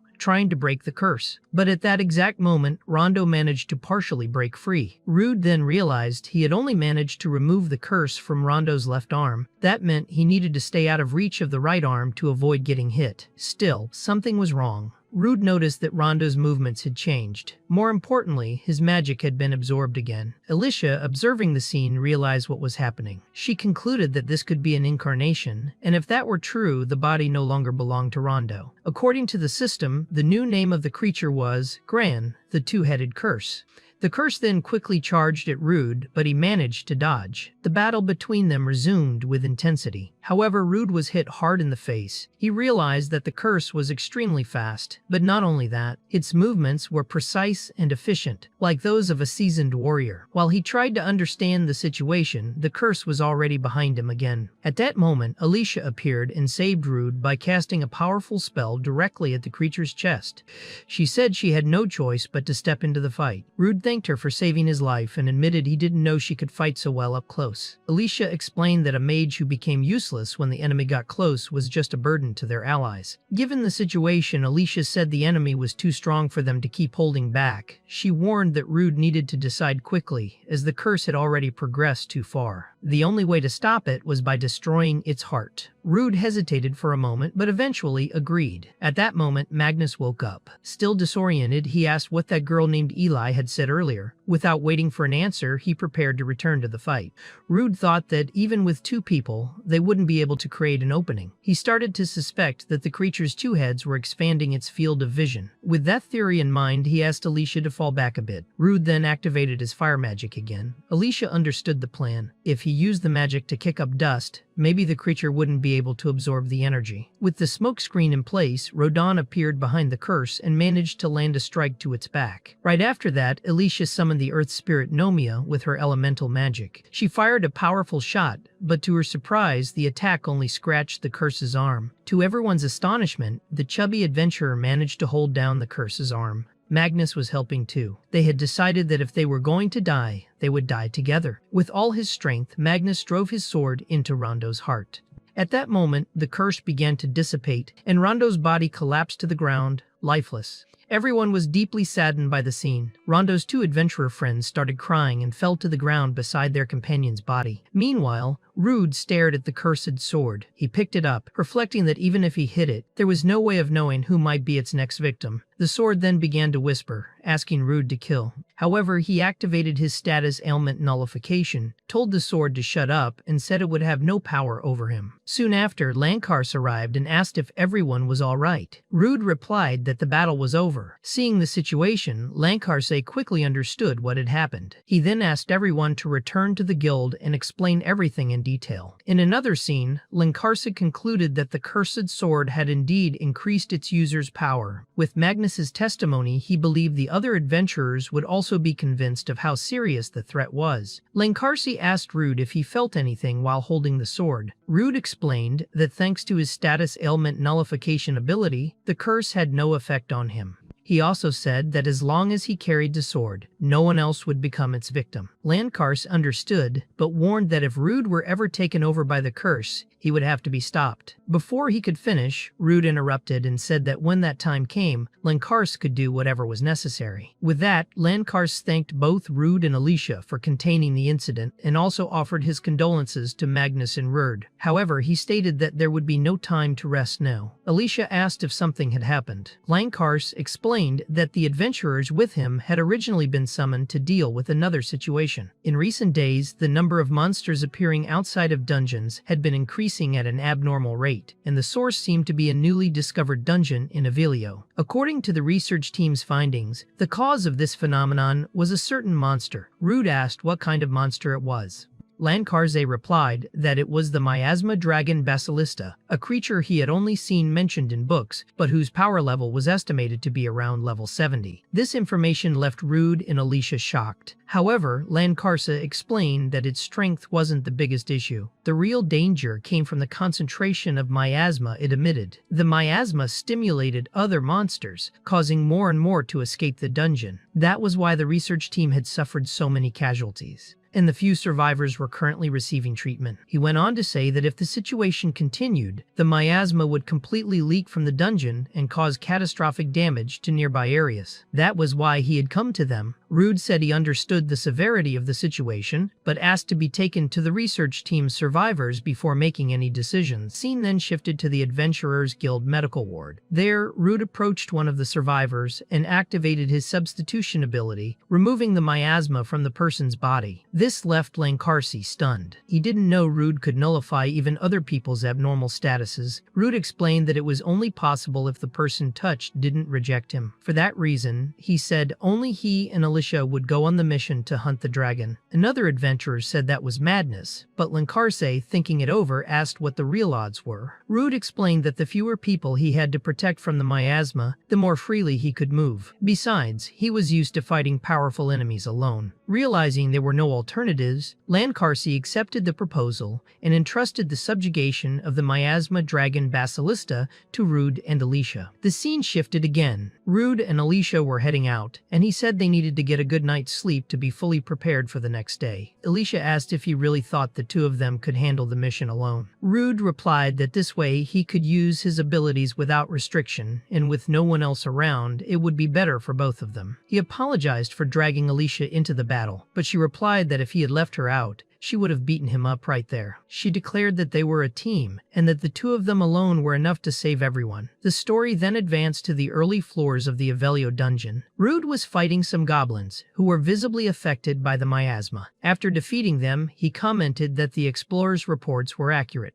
They still had at least 5 more floors to go, but no one had said that the miasma had already spread so much. Alicia noted that it showed how quickly the miasma was expanding, and even purification items were starting to fail. Rude then mentioned that the monsters on the upcoming floors didn't even seem alive. Alicia replied that it was still impossible to know how many floors they would have to get through. She also said that Rude's attributes might not work against certain monsters, but if hand-to-hand combat was needed, she was confident she could land at least a few hits. Finally, she stated that if she ran away and left a friend behind again, she would never forgive herself. Rude apologized for making Alicia say that again. He then touched her shoulder and said he would use his substitution to remove the effects of the miasma. He had anticipated this and managed to purify her body every time he touched her. However, as soon as he let go of her shoulder, the miasma would start to accumulate again, even if only slightly. Alicia then had an idea. She said that if they walked hand in hand, he could keep the substitution active at all times. Since she could no longer see her own feet due to the miasma, he would not only purify her but also guide her. Rude understood the suggestion, and the two continued through the dungeon holding hands. When they reached the middle floors, they noticed that the deeper they went, the denser the miasma became. Rude used his echolocation and detected 2 monsters ahead. He commented that if those creatures had survived such a concentration of miasma, they were probably very strong enemies. He noted that he had never seen monsters like those before. Alicia asked if there was a way to avoid them, and Rude said yes, but that he preferred to face them. When she suspiciously asked if he wanted to eat them, Rude awkwardly explained that wasn't the reason, but rather because of the cursed sword Gran, which he wanted to test before facing the miasma dragon. It was then explained that anyone who touched Gran's sword would have their consciousness sealed and fall into a constant state of madness. At that moment, the monsters appeared. They were giant dung beetles with abilities like Iron Body, Poison Resistance, Miasma Resistance, and Paralysis Resistance. Rude used his earth magic principles against them, and Alicia praised the move, though she noticed the attack had little effect. The beetles then began to roll and charge violently toward them. Rude asked if Alicia could stop them, and she said yes, but she'd have to let go of his hand. She then summoned the earth spirit Nomia and used a giant earth hand to block one of the beetles. However, she warned that she wouldn't be able to hold it for long. Rude said it was the right moment to test his sword. Thinking to himself, he asked it not to break in his hand and charged at high speed toward the monster. The strike slashed across the creature's chest, but was shallow. He realized that if the sword lacked enough power, he would have to take even more risks. Rude signaled to Alicia, and she understood. She cast wind magic directly into the sword, which immediately absorbed the energy. Rude silently asked the sword to show its true power. With that, he was able to cut through the monster with ease. Seeing the second one coming from behind, he finished it off quickly. He returned to Alicia and commented that her magic control was impressive. She simply replied that everything went as expected. Rude then took her hand again and reactivated substitution. Shortly after, Rude asked if he could absorb a bit more mana, since the magic energy she had provided wasn't enough to fully restore him. Alicia teased him, saying that, in the end, he really did want to eat them. Embarrassed, he said he just wanted to cut the monsters and take the meat to eat later. The scene then changed. Rude had already roasted a piece of one of the beetle's meat and was eating. He commented that the taste was unique. Alicia asked what it was like using the cursed sword for the first time, and he explained that after absorbing enough mana, his physical stats had drastically improved. She remarked that the most important thing was that the sword didn't seem to break as long as it was energized with mana. Rude said he was worried about the sword's effectiveness against the Miasma dragon, which, according to witnesses, was bigger than a tree. In terms of weight and impact, his previous sword had been superior. The new sword didn't seem to like that comment. Right after, it started to communicate with him, asking for something. Rude was confused, wondering if the sword also wanted meat, but it replied that what it needed was magic stones. He then crouched down, picked up a magic stone from one of the defeated beetles, and offered it to the sword, which grabbed it with an eye. Upon absorbing the stone, the sword began to grow. Alicia asked how he knew to do that, and Rude replied that it was the sword who told him, but he wondered if it was mad at him for calling it weak. He said that now that he understood better how the sword worked, it would be much easier to control it. Alicia then remarked that they needed to continue to the lower levels, where the Miasma dragon had last been seen. However, at that moment, they heard a loud roar echoing through the dungeon. The two wondered whether the roar had really come from the dragon. They soon realized the ceiling was about to collapse. They knew they needed to contain the cave-in with earth magic immediately. Alicia warned that if they only tried to protect themselves, the stairs would be blocked and they would lose their only chance to face the Miasma dragon. Alicia realized that before everything collapsed, they needed to get through that part of the dungeon as quickly as possible. She grabbed Rude's hand and activated her wind magic. With great effort, the two barely managed to cross the critical area in time. On the other side, Rude, relieved and with an awkward smile, commented that he thought he was going to die. Alicia, also embarrassed, admitted she had used more magic than expected. She noted that this floor was extremely dark, but Rude explained that even so, he could use his thermal vision. With that, they decided to move slowly while searching for enemies in that miasma-filled environment. During the search, Rude noticed a creature approaching from the other side. After analyzing it, he concluded that it was the miasma dragon known as Basilista. It was a level 75 creature with very high stats, possessing a total of 18 abilities. Although its agility was not high, its vitality exceeded 500 points. When Alicia asked about the dragon's abilities, Rude replied that it had poisonous claws and fangs. At that moment, the miasma dragon sensed their presence. Distressed, Alicia quickly asked what magical resistances the dragon had, and Rude informed her that they were fire, earth, and darkness. Knowing this, Alicia decided to use the other attributes and asked Rude to take the front. The dragon let out a loud roar, and Rude, already preparing himself, thought it would be better to keep his distance and observe the creature's attack patterns. However, with the miasma so thick around them, he knew Alicia wouldn't last long, so he concluded that he had to finish this as quickly as possible. The dragon launched a powerful attack toward Rude, who managed to dodge only thanks to his instant pass ability. Alicia noticed that both the pillar and the floor melted on impact, indicating that the heat released by the dragon was extremely intense. To help, she activated her feed, increasing Rude's speed. With this, he managed to land his first strike on the dragon, but noticed that the creature's skin was very resistant, likely due to its dragon scale ability. His sword wasn't effective, and not even magic seemed to have any impact. Alicia tried casting her spirit magic, but the result was only a superficial cut.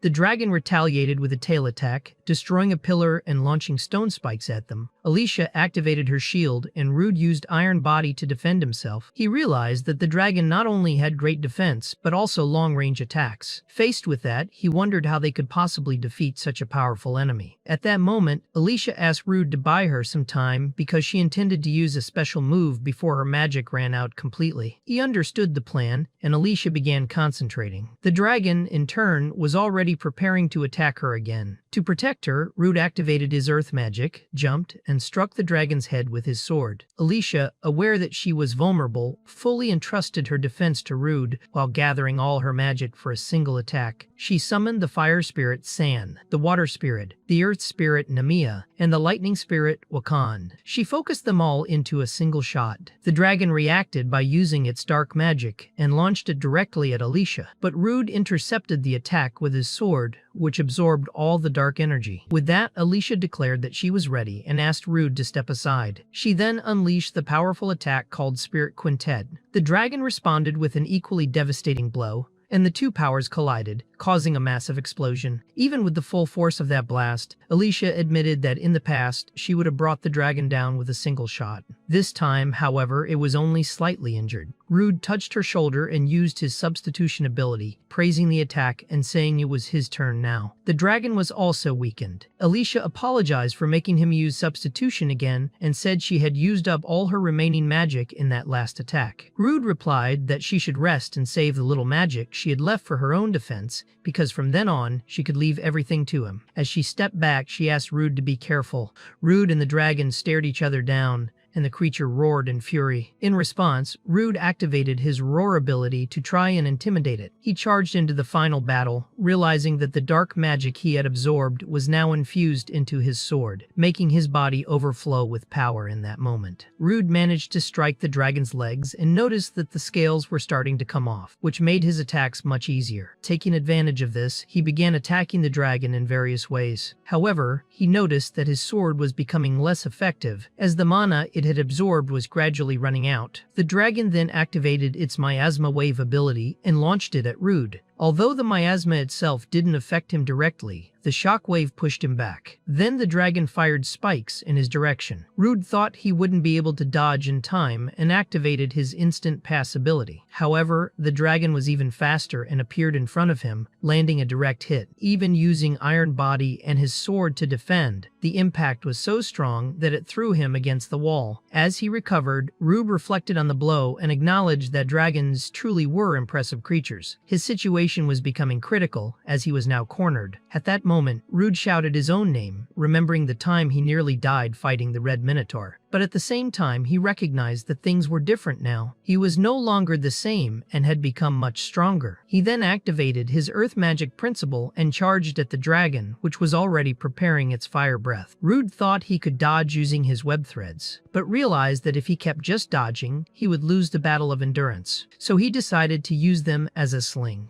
The dragon launched its fire attack, and Rude blocked it with his sword, enduring the unbearable heat. Even though he couldn't counter the heat directly, he realized he could absorb the mana within the breath. If he could hold out long enough, he could use that energy to reinforce his sword and release it all at once. Rude held on as long as he could, but was already at his limit. At that moment, Alicia activated her water magic on him, helping him endure the extreme heat. Grateful, Rude split the dragon's fire breath in half with his sword. Immediately afterward, he launched his strike and managed to cut the dragon in half, finally defeating the enemy. Exhausted, Rude collapsed to the ground, and Alicia approached, saying she would cast a healing spell on him. But Rude asked her not to push herself, saying she had already overused her magic. Instead, he activated his bloodsuck ability, explaining that he could recover a little by absorbing the dragon's blood.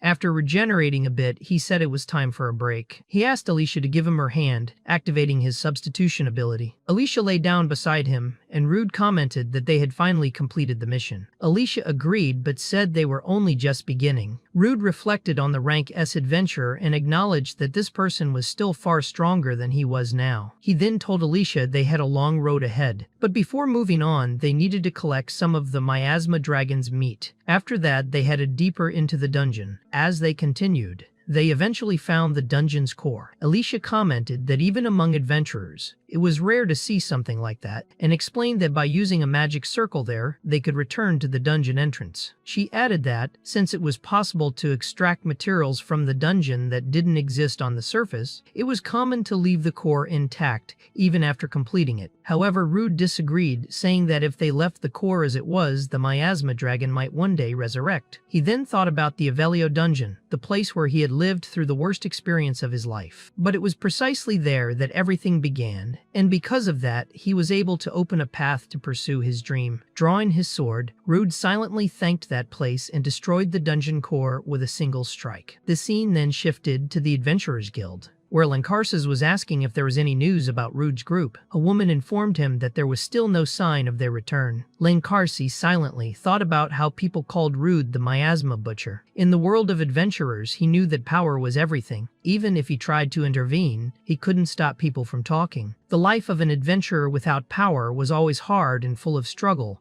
but if Rude was someone who would give up because of that, then that too would just be another path he could choose. At that moment, a man burst into the guild hall in a panic. He announced that Rude and Alicia had just returned using the magic circle. Both were alive and, on top of that, had completed 2 missions, the subjugation of the Miasma dragon and the destruction of the dungeon core. The official confirmation of these achievements made everyone in the room cheer excitedly. Lancarse could hardly believe Rude had accomplished something so grand. Thought that he, of all people, would be the one to save the city, left him stunned. Standing up, Lancarse declared that they needed to welcome them with honor, because Rude and Alicia were now adventurers with power enough to change fate. The two were warmly received by all the adventurers. Soon after, the scene shifted to Golar, the city neighboring Bologna, where a man furiously complained about the rival city. He said that damn Bologna, with so many dungeons, had destroyed that new dungeon without a second thought. That completely ruined their plans to claim ownership of the newly discovered dungeon. Another man, calmer, asked the Lord of Golar if that couldn't actually be seen as something positive. After all, with the dungeon destroyed, Bologna couldn't deny Golar's legitimacy over it. The Lord, known for his greed, replied that if they presented that version of the story, they could demand financial compensation from Bologna based on the profits they might have earned from that dungeon. For him, it was better to profit in that way than to lose adventurers in a risky attempt to take the dungeon by force. However, he also knew that if they acted like that, the Adventurers Guild in Bologna certainly wouldn't remain silent. The other man replied that that was exactly what they wanted. Their intention was to provoke a direct confrontation, to show that Guild and its old leader who really controlled the region. The scene then returned to the forest, where Rude and Alicia were resting. As usual, Rude was doing what he loved most, cooking monster meat. This time, he had prepared a grilled steak made from Miasma dragon meat. Alicia, already drooling with hunger, watched the meal with shining eyes. Rude, excited, explained that he had been keeping that meat at the bottom of his bag for quite a while, and the moment to enjoy it had finally arrived. Taking the first bite, he commented that it was delicious. It was the true taste of dragon meat, so flavorful that it made every other meat he had ever tried seem ordinary. The texture, the fat melting in the mouth, the sweetness and the intense flavor of the red meat left him amazed. As he spoke, Alicia continued drooling with hunger. Alicia then stood up, determined, saying that it was settled. That night, they would eat a gourmet-grade meat. But Rude, still eating, replied that he was already enjoying his share. Angry, Alicia complained that he was being selfish and said they needed to decide soon where they would eat, then told him to finish quickly so they could look for a good restaurant nearby. The scene then moved forward to 4 days after the destruction of Yahello dungeon. Lancarse, meeting again with the two of them, apologized for calling them so many times but assured them this would be the last. He informed them that the final mission report had been confirmed and, along with it, came their reward, a sum of 1.5 million range, which left Rude completely shocked. He asked if that was really correct, because it was a huge amount of money. Lancarse explained that the recommended average level for Yahello dungeon was 70, so that amount was fair for someone who took on such a risk. Rude, still stunned, was amazed to see so much money in front of him. Lancarse also announced that since they had managed to complete that dungeon on their own, Rude could no longer remain in rank D. From that moment on, he would be promoted. After that, they said their goodbyes and left the room. Reflecting on it, Rude commented that he had only recently been promoted to rank D and that everything was moving too fast. Right after, Rude's status was displayed. He was level 52, still ranked D. Alicia remarked that even though he had been facing monsters far above his level, he was evolving at an abnormal pace. She thought that normally, after level 40, progress slowed down a lot. Rude then smiled at her and she didn't understand why. That was when he said that he had finally surpassed her level. When Alicia opened her system, she saw that she was still level 45, or I guess, while he had already passed to level 52. Frustrated, she said that wasn't fair. But Rude acknowledged that even with a higher level, when it came to combat power, Alicia was still stronger. She agreed, explaining that level was just a number, and true power was defined by each person's skills and experiences. While they talked, some people approached. It was the Lord of the city of Golar, who appeared before them asking if that was the famous Miasma butcher from the rumors. Rude, confused, wanted to know who that man was, noticing his arrogant posture. The Lord, with disdain, questioned if the adventurers from Bologna didn't know who the leader of the neighboring city was. That was when Rude recognized him as the greedy Lord of Golar. The man complained about Rude's audacity for having destroyed the dungeon which, according to him, belonged to Golar, but Rude firmly responded that, as far as he knew, the Yahello dungeon belonged to everyone. The Lord claimed that the dungeon lay on the border between Bologna and Golar. However, he accused Bologna's representatives of being petty, saying they had used a cheap excuse to extort others. They claimed something strange was happening in the dungeon, caused a monster outbreak, and in the end, destroyed the site. He complained that the profits that could have been obtained from that dungeon were lost, and that the damage the monsters caused in his territory would not be compensated. He wanted to know how those bastards planned to pay for all of it. Alicia tried to calm the Lord down, saying that this kind of matter should be discussed between guild representatives. According to what she knew, there had been no reports of monsters invading Golar's territory, and she believed the situation had already been brought under control by the adventurers from Bologna. Therefore, they had no right to make such accusations. Rude observed everything and thought that this was just what he expected from a rank S adventurer. She truly had a way with words. However, the other man beside the Lord began to smile. He said that it was true then that the Emerald Storm, Alicia, had joined Bologna. He added that since her level was being eroded by the curse of the Abyss dungeon, it made sense that someone like her would seek refuge in Bologna. Rude then recognized that man. He was the guildmaster of Golar, and he had looked like a scumbag from the beginning. The man went on, saying this was not a matter for mere adventurers to meddle in. He approached Alicia and insulted her, calling her a useless survivor from a group that died for nothing. He said she had no business interfering and called her trash. At that moment, Alicia released her wind aura, which immediately intimidated the guildmaster. He was confused and scared, not understanding how he had been overwhelmed by a girl below level 45. That was when Lancarsi appeared and demanded that everyone stop immediately. He said he would not tolerate fights inside his guild. He asked the Lord and the guildmaster to come with him. The guildmaster arrogantly replied that Lancars should keep his dogs on a leash. Rude became irritated by that, wondering what that guy thought he was doing. At that moment, another person appeared, calling out to Alicia. It was an elven man who recognized her and asked if she remembered him. Rude found it strange that yet another person had appeared out of nowhere and asked what was going on. Alicia then recognized the man and called him Ebert. He smiled, satisfied that she finally remembered him. Rude asked if she knew him, and Alicia explained that he had been part of an old party she used to go on adventures with. Ebert said that back then, he greatly admired the Azuri trails, and that Alicia was amazing, able to use several spirit magics at once. The way she fought was flawless.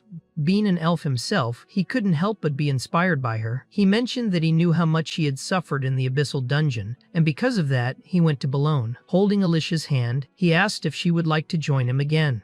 Alicia thanked him for the gesture but replied that she was already part of a team. She then introduced Rude to Ebert, who extended his hand and said it was a pleasure to meet him. However, Ebert rejected the gesture and slapped Rude's hand away, saying he knew what had happened in the Abyssal Dungeon. He said he was aware of the curse she had suffered there and found it unbelievable that an S rank like her was now in a team with only one man, known as the Miasma Butcher. He said that if she joined his team, they would make better use of her skills and experience. But Alicia pulled her hand away and replied that he didn't know what he was talking about. She stated that she had chosen to team up with Rude of her own free will, and that any insult against him was also an insult against her. She thanked him for his concern, but explained that the curse had already been lifted. Ebert was shocked, knowing that it was an SS rank curse cast by the boss of the Abyss dungeon area.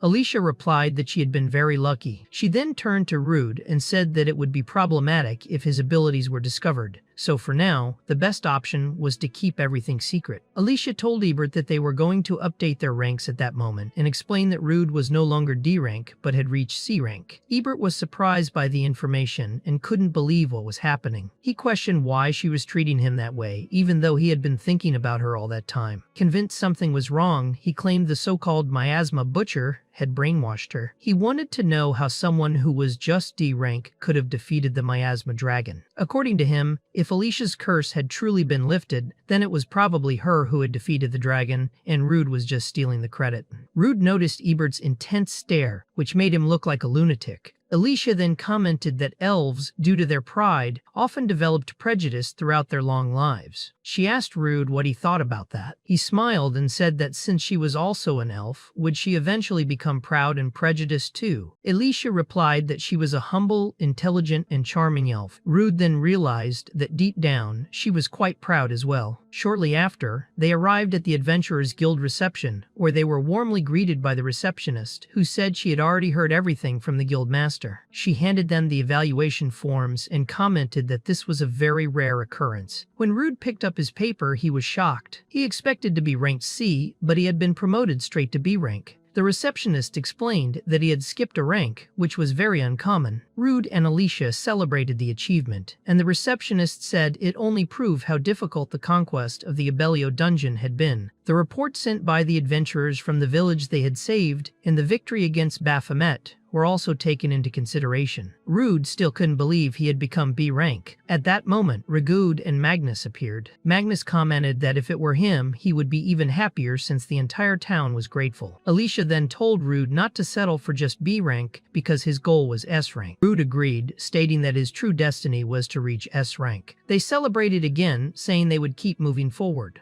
However, Ebert appeared again, interrupting the celebration. He said it was ridiculous to imagine that an idiot could reach S rank. He explained that exploring dungeons required an appropriate rank for safety reasons. According to him, a man who merely followed others did not deserve B rank. He also criticized the Bologna Guild, calling its members idiots. The receptionist replied that it didn't matter what he thought.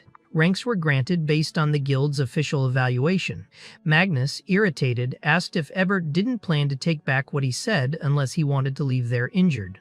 Ebert continued insulting, saying everyone there was a bunch of fools. That enraged Magnus, who tried to grab him, but it was too late. Ebert reacted, throwing Magnus and driving his sword into the ground next to his face, telling him not to touch him with his filthy hand. Alicia asked him to stop, but Ebert insisted, saying Alicia had always been too kind, even to someone deplorable like Rude. Alicia replied that his behavior was wrong. Ebert admitted he knew that, but claimed that elves were naturally prejudiced, and even he found it hard to change his mind once he had decided something. He smiled and said that even he, a humble, intelligent, and charming elf, was subject to sin. As a fellow elf, he believed it was his duty to show her the right path. At that moment, Rude couldn't hold back and began laughing. Both of them looked confused, trying to understand why he was laughing. Rude simply thought that elves really were full of pride. Ebert, annoyed, declared that incompetent adventurers were a danger to others, so he would personally test Rude to see if he truly deserved B rank. The receptionist asked why he thought he could decide that on his own, but Alicia said it was fine. If he doubted Rude's abilities, then he could see them for himself. The scene then shifted to the training area of the Bologna Guild. Alicia apologized to Rude for things getting to that point because of her, but Rude said it wasn't her fault and that he shared responsibility due to his own lack of ability. He said he needed to defeat that arrogant elf quickly to prove he truly deserved B rank. Rude commented that, in the end, adventurers could only silence others through strength. With that, they began preparing for battle. Alicia warned that if either of them got hurt, she would stop the fight immediately. But until then, they could begin. When the fight started, Ebert charged straight at Rude, who managed to block the attack with his cursed sword. Ebert was surprised that Rude could defend himself and admitted he was at least somewhat competent. Then, Ebert began launching a series of attacks with his sword. Rude realized that Ebert was far superior in swordsmanship, and also remembered what Alicia had said, that Ebert could use both offensive and enhancement magic, making him an arcane swordsman. Rude then identified Ebert's abilities as acceleration and physical reinforcement. Suddenly, Ebert vanished from his sight and, in an instant, was behind him, landing a blow to his back. Rude realized he couldn't keep up with his movements and wanted to use his abilities to counterattack, but he couldn't. Ebert stated that he was a B rank, a title only those with real power deserved, and asked Rude if he understood that he was not worthy of standing beside Alicia,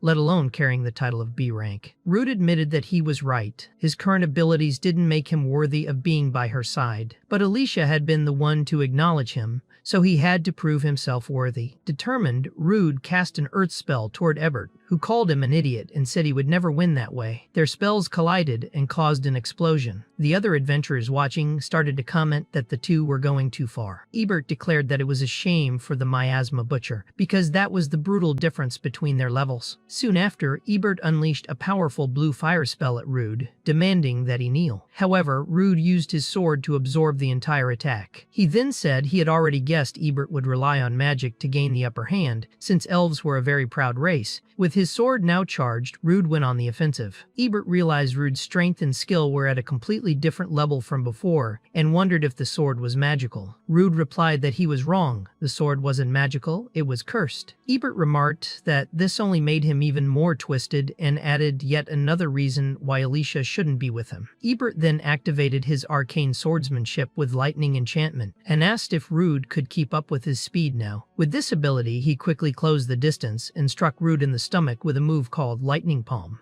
After electrocuting him, Ebert declared that the boy was nothing special and asked Alicia to announce the winner. However, Rude grabbed Ebert's clothes, saying that electric shocks didn't work on him since the paralysis effect had been nullified. Ebert said that was impossible, as the electric charge should have paralyzed him. Rude then headbutted Ebert in the face, knocking the elf to the ground, placed his sword next to Ebert's face and remarked that lately he had become more and more resistant. Everyone around them started cheering, saying the battle was over and Rude was the winner. Meanwhile, the scene shifted to where Lancarsi was. He explained that the feudal lord was busy handling matters in the capital, so he had been entrusted to act in his place. He stated that he understood Galar's demands, since they were responsible for managing that region, and assured that there was an intention to cooperate with recovery efforts for the damages they suffered. However, the lord replied that it had already been made clear that they didn't want cooperation. They wanted fair financial compensation for the losses caused by the dungeon. He said they had taken advantage of the situation and now would have to pay the appropriate amount. At that moment, a woman rushed in and asked for permission to speak, saying there was an emergency. She explained that something strange was happening at the Yahello dungeon, which had already been confirmed as completely destroyed. She reported that the area around it was now covered by an unprecedentedly dense mana, with a concentration classified as B rank. Lancarsi found that impossible, but the woman said 2 gargoyles were guarding the entrance and preventing any outside interference. Faced with this, Lancarsi turned to the Golar representatives and stated that this was no time for pointless quarrels. Though clearly displeased, the 2 men from Golar were forced to listen. Lancarsi stood up and announced that they would organize a subjugation force immediately and go investigate what was happening at the Yahello dungeon. He ordered that all adventurers of B rank or higher be summoned, including Rude. All the adventurers gathered before Lancarsi, who informed them that they had just confirmed the start of a dungeon cycle. He said they would depart immediately for the Yahello dungeon to subjugate it as quickly as possible. Rude was confused and discreetly asked Alicia what exactly a dungeon cycle was. She explained that it was a rare phenomenon that caused a dungeon to evolve. Though she had heard about it before, this was the first time she would experience it herself. She also mentioned that the phenomenon was occurring due to the collapse of the previous dungeon. Meanwhile, Alicia reflected on the mana concentration around the dungeon, which had been classified as B rank. Rude tried to reassure her, saying that they were also B rank and had A rank adventurers with them, so he believed there wouldn't be any problems. However, Ebert appeared and said he understood Rude's optimism, given that he had only recently been a D rank, but believed he still hadn't grasped the seriousness of the situation. Rude then asked what exactly he meant by that. Ebert explained that if the mana concentration outside the dungeon was B rank, then inside it the mana could be at least A rank and, in the worst case scenario, even S rank. He also mentioned that there had been reports that the dungeon was continuously evolving, as if it were a chrysalis about to burst, and that the surrounding surface would be flooded with mana. This posed a major threat to the nearby cities of Galar and Boulogne, as both could suffer catastrophic damage. Rude was deep in thought about all of this. Lancarsi, noticing his expression, asked him not to worry too much. He said there were very few records about dungeon cycles and that the phenomenon was still surrounded by mystery, so it might not be as serious as it seemed. Furthermore, since Rude had been the one to complete the previous dungeon, everyone would be counting on him to lead the new expedition. The scene changed to the dungeon entrance, where 2 gargoyles stood guard. Rude began analyzing them and identified both as level 50. Their abilities included Iron Body, petrifying breath, danger sense, miasma resistance, earth magic principles, regeneration, and fire resistance. He noted that they seemed a bit stronger than the rolling beetles they had faced before. Suddenly, the gargoyles noticed the adventurer's presence and charged. One of them unleashed its petrifying breath, but Alicia reacted quickly, summoned Sylphide, and the two attacks clashed. The other adventurers were impressed by Alicia's power. When the second gargoyle attempted to attack, Lancarsi punched it directly in the head,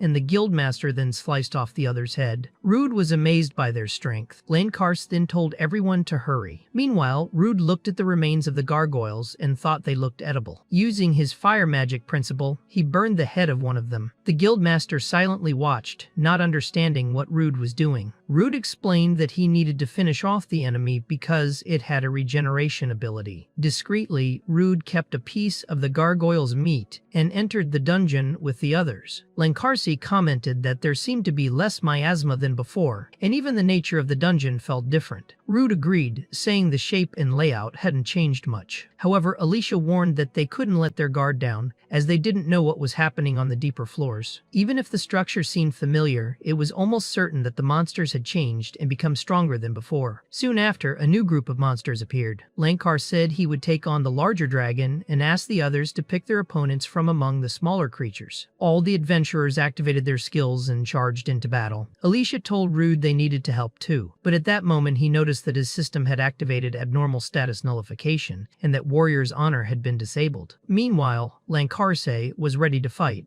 Wielding his axe, he faced the larger dragon charging at him. The monster didn't even have time to react, as Lancarse split it in half with a single blow. Rude began to reflect on how his abnormal status nullification also negated support magic, which was something new to him. In the meantime, one of the adventurers used a skill called Taunt, drawing all the monsters toward him. He then declared that he would blow them all up and said it was now time for the others to act. Ebert and another adventurer took advantage of the opening and attacked the monsters at the same time, managing to wipe them out completely. A masked adventurer remarked that the enemies didn't have easily identifiable weaknesses, so it was best to simply crush them with full force. All the adventurers began activating their spells and launched powerful attacks at the monsters. However, another member of the group warned that the taunt would soon wear off and told everyone to be cautious. At that moment, a new monster emerged from the ground and grabbed one of the adventurers. Before it was too late, one of the female adventurers quickly sliced off the creature's head and saved him. The man nearby complained that her attack had come dangerously close to his face and asked her to be more careful next time. The girl just laughed, teasing him. Rude watched everything and thought that everyone there was extremely strong, but what impressed him most was their flawless teamwork.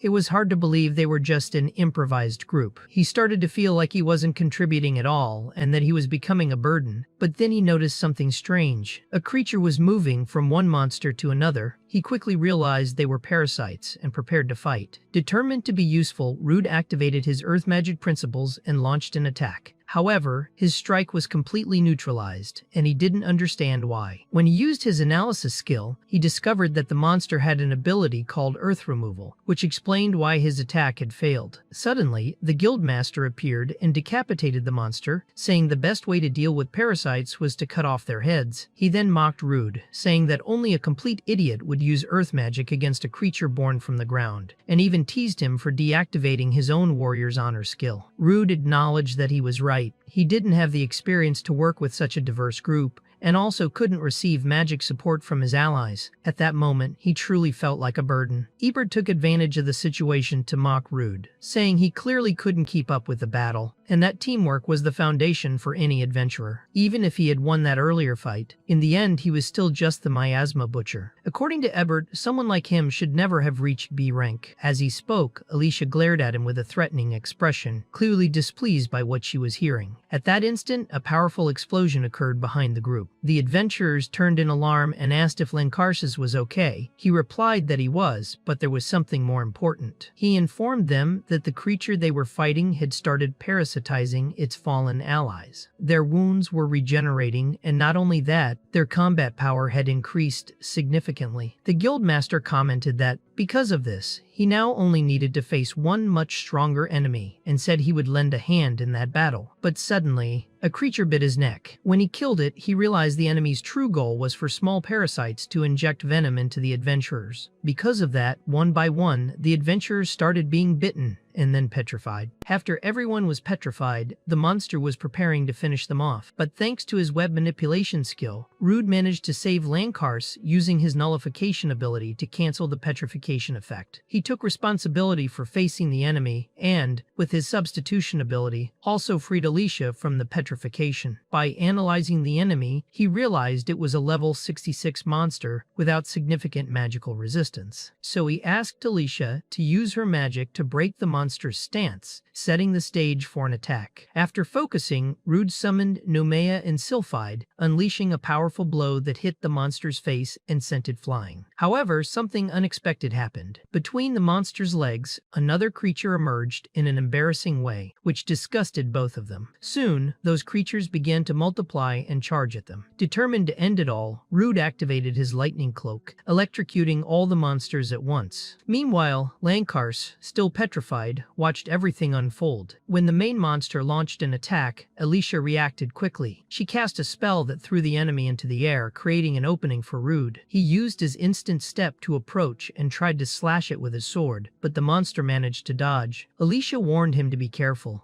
At the moment the monster tried to strike Rude, Lankarsa appeared to protect him, surprising everyone. Rude was impressed and asked how he had broken free from the petrification. Lankarsa explained that he circulated mana through his body, thanked him for buying time, and said they needed to finish the fight quickly. Then Rude focused his mana into his sword and, with a single strike, decapitated the monster with ease. He realized he could now better control the amount of mana he channeled into his weapon. Right after, Alicia called his attention. Rude decided he wouldn't allow the monster to regenerate again. To ensure that, he launched poisonous stingers at the enemy. Alicia observed that the poison was corroding the monster faster than it could regenerate, showing how powerful it was. Rude also remembered that during the fight against the Miasma dragon, his ability to nullify abnormal states had been essential, since without it, the battle would have been much more dangerous. At that moment, Lankarsi asked if he intended to tell everyone his secret. Rude admitted that he wouldn't be able to avoid explaining it, since he couldn't hide it for much longer. Before anything else, he used his substitution ability to heal everyone. Then he explained what had really happened to him. Lankar said it was hard to believe, but after seeing how Rude fought, he decided to trust him. Ebert, in turn, commented that it was wonderful and that in all his years of life, he had never witnessed something so miraculous. Rude reminded Ebert that he had recently called him useless, saying he wasn't even fit to be an adventurer. Ebert, embarrassed, asked him to ignore that detail and admitted that Rude was more than capable of accompanying Alicia. In the middle of the conversation, a red-haired girl asked if he had really eaten monsters. Rude, showing 2 heads of defeated monsters, confirmed and said he planned to cook a bit. He began preparing the meat, explaining that it needed to be cooked on low heat until the sides were well done, and that he would use herbs to remove the strong smell. All the adventurers watched, surprised by the process. Seeing him eat, they questioned if it was really possible. One of the men warned that despite the good appearance, eating that could be deadly. The guildmaster found the scene very peculiar and noticed that Rude seemed to have recovered mana by eating. Rude explained that it wasn't magic but mana. This impressed the man, since there wasn't the evil smell usually associated with demons.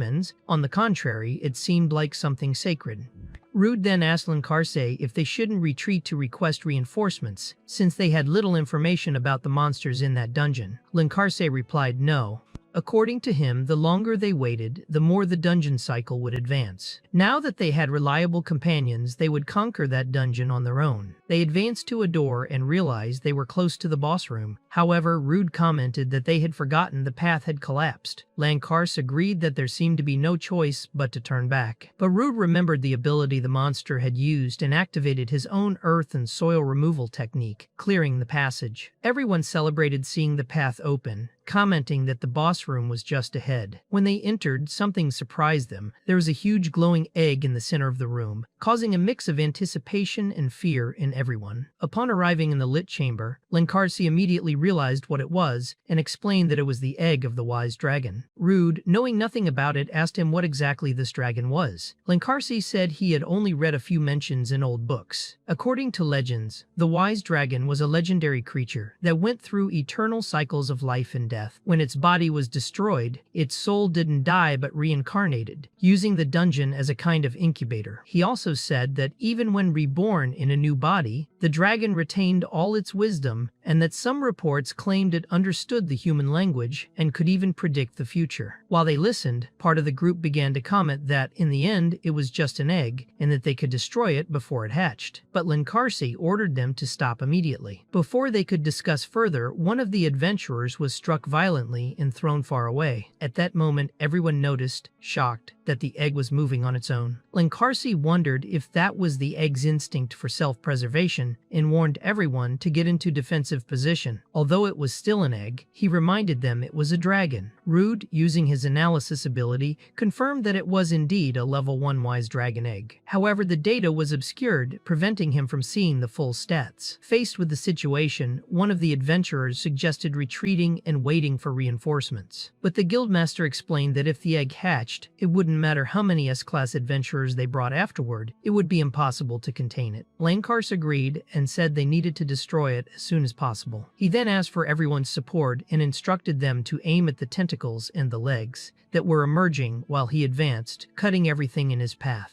Even so, they soon realized that the parts of the egg were regenerating at an impressive speed, something not even Lankarsi could immediately explain. He then asked Rude for a favor. As the egg began to emit strange screams, Rude agreed to help without hesitation. Lankarsa prepared himself again, charging forward to cut all the legs and tentacles, joined by the other adventurers who also began attacking in a coordinated manner. After destroying the legs once more, Alicia realized that the right moment had come. Rude, focused, decided to test his magic-imbued sword to see if the egg could withstand it. With precision, he sliced the egg in half. Everyone celebrated the fact that Rude had finally managed to split the egg, but the celebration quickly turned to shock as the dragon began to emerge from within. Alicia was stunned to see that the main body of the dragon was practically intact. She tried to finish it off using the power of Sylphide, but the egg regenerated before the wind blade could hit. The guildmaster concluded that they wouldn't get anywhere like that. Then, everyone felt a chilling sensation when the egg began to glow intensely, filling the room with an eerie presence. Lankarsi immediately understood that the wise dragon was about to be born and declared that there was no more time. They needed to defeat it at once, with an extremely powerful blow, as its regeneration ability was a terrible threat. He explained that, despite the rest being resistant, the tentacles were weaker and that everyone needed to attack together to create an opening. The group split up to strike from different sides. Alicia and Rude agreed to handle the left side, right in front of them. While all the adventurers rushed toward the egg, it began to counterattack differently, launching dangerous charges. One of the adventurers raised a magic barrier to protect the group. Alicia assured that she would maintain the defense and asked the others to focus on the attack. At that moment, Lankarsi activated his charge skill, which doubled the damage of his next attack when powered with mana. Alicia noticed what he was doing and began thinking about how to coordinate the attacks to break the tentacles at the right time. Rude, noticing her concern, said he would handle it. He activated his command skill, which allowed him to transmit his voice directly into everyone's mind. The adventurers were surprised, finding the technique amazing. Rude explained that he would begin a countdown and that everyone should attack together when he reached one. When the countdown ended, they all advanced at once and destroyed the egg's tentacles, creating the much-needed opening. Rude then gave the signal to Lankars, who, without hesitation, used his absolute void ability, channeling an incredibly powerful attack toward the egg. The blow was so intense that the old warrior nearly lost consciousness from exhaustion, but in the end, they managed to deal devastating damage to the enemy. When the dust from the final strike settled, the guildmaster reluctantly admitted that without everyone's help, they would not have been able to win that battle. Rude finally realized they had triumphed and began celebrating with the group. However, hidden among the destroyed egg's tentacles, there was a masked adventurer. He approached eagerly, hoping to retrieve the wise dragon's magic stone and profit greatly from it. After searching for a while, he realized he couldn't find the stone anywhere. Suddenly, he was struck by a brutal blow to the chest that pierced straight through him. A new monster appeared before everyone. It explained with disdain that its reincarnation had failed, but that it wasn't entirely useless. It acknowledged that its body wouldn't last long,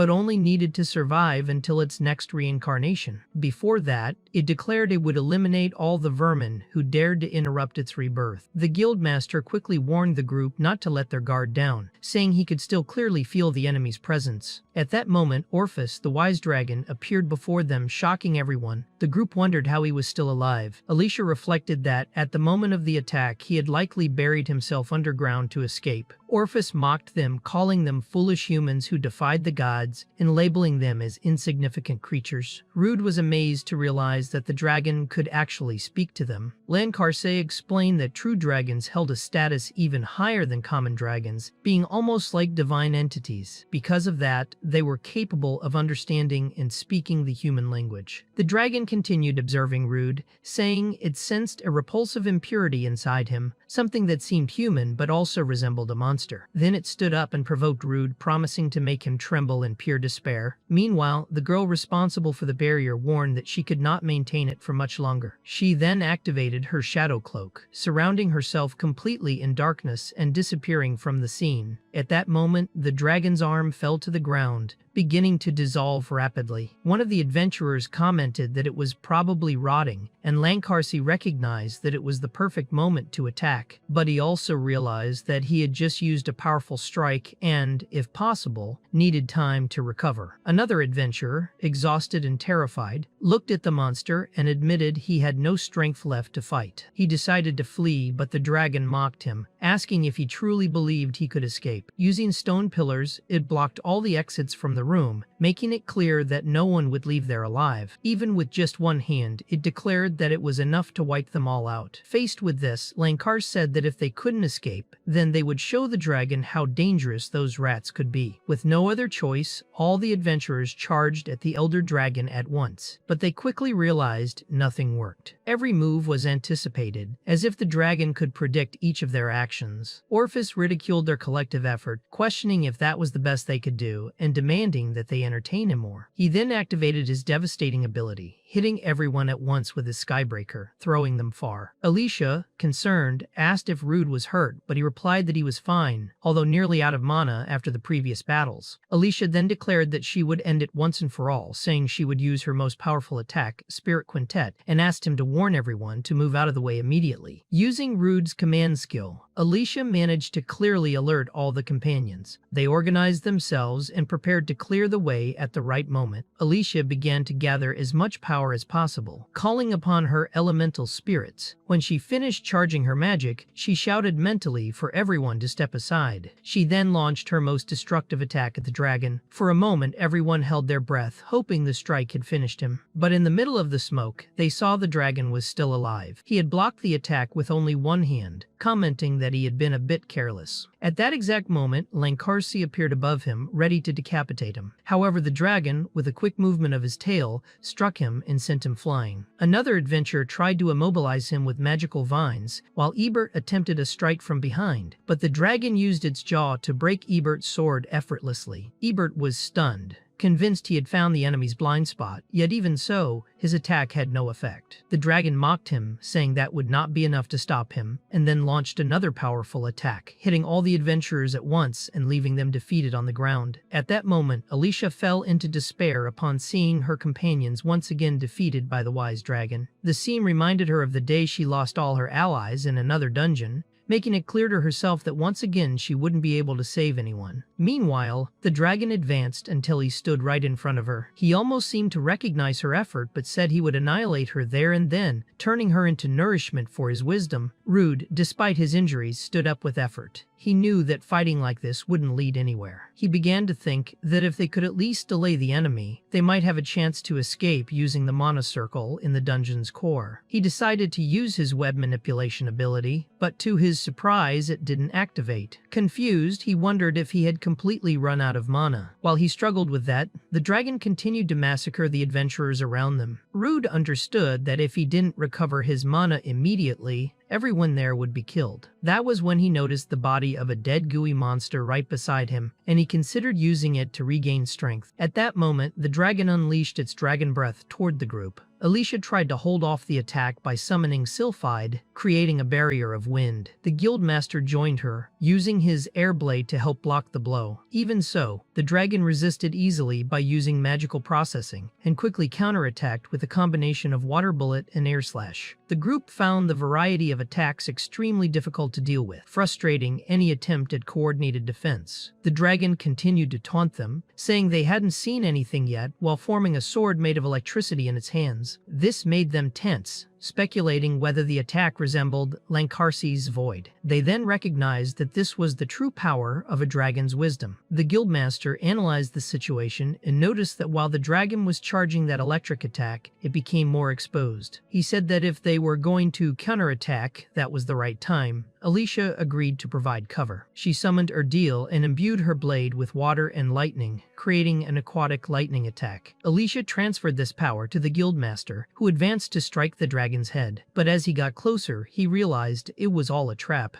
The dragon was waiting for him, and in a swift blow pierced his chest, killing him. Witnessing this scene traumatized Alicia even more, leaving her frozen in horror. Taking advantage of the opening, the dragon captured one of Alicia's spirits. Curious and cruel, it commented that such a thing was rare and wondered what it might taste like. Alicia desperately begged it not to do it, but Ardal was already trapped in its mouth. The dragon then killed the spirit without hesitation. This shock broke Alicia's mind. She fell to her knees, repeating to herself that it couldn't be happening. The dragon coldly explained that powerful techniques should be used only against worthy opponents because they create dangerous openings. There was no need for such effort against rats. It then asked Alicia if she knew why it had used such a dirty tactic. It revealed that it did it just to see the despair in her eyes and cruelly said it now wanted to discover the taste of an elf. When it was about to devour her head, Rude appeared and struck it violently with a shoulder blow. At that moment, something in Rude was completely different. When the scene returned to the dragon, its face was deformed, with one eye ripped out from Rude's attack. Furious, the dragon shouted that the body it inhabited was incompetent, and revealed that Rude had eaten the shell of its egg, transforming into something different. Rude felt an immense amount of mana flowing through his body, but even with this power, he couldn't control anything. In a fit of madness, he ended up attacking Alicia herself. The dragon watched with satisfaction, explaining that Rude had absorbed so much mana that he was now practically a monster. It added that it was intriguing but that he wouldn't last long in that state, being unworthy even of fighting it. Rude felt as if his body was on fire and had the impression that he was going crazier by the second. He realized he wouldn't be able to endure much longer in that condition. At that moment, the adventurer who had disappeared reappeared and commented on his disastrous mana control. She approached him, placed a hand on his back, and said she would lend a helping hand. As soon as she touched him, Rude felt something strange in his chest and, surprised, noticed that his mana was finally syncing with his body. Even the dragon couldn't believe what it was seeing. The girl then handed him a sword, asking him to finish off the dragon and send that creature to the grave. Still confused and scared, Rude asked who that girl was. The dragon, irritated at being called a lizard, ordered them not to underestimate it and furiously charged at the two.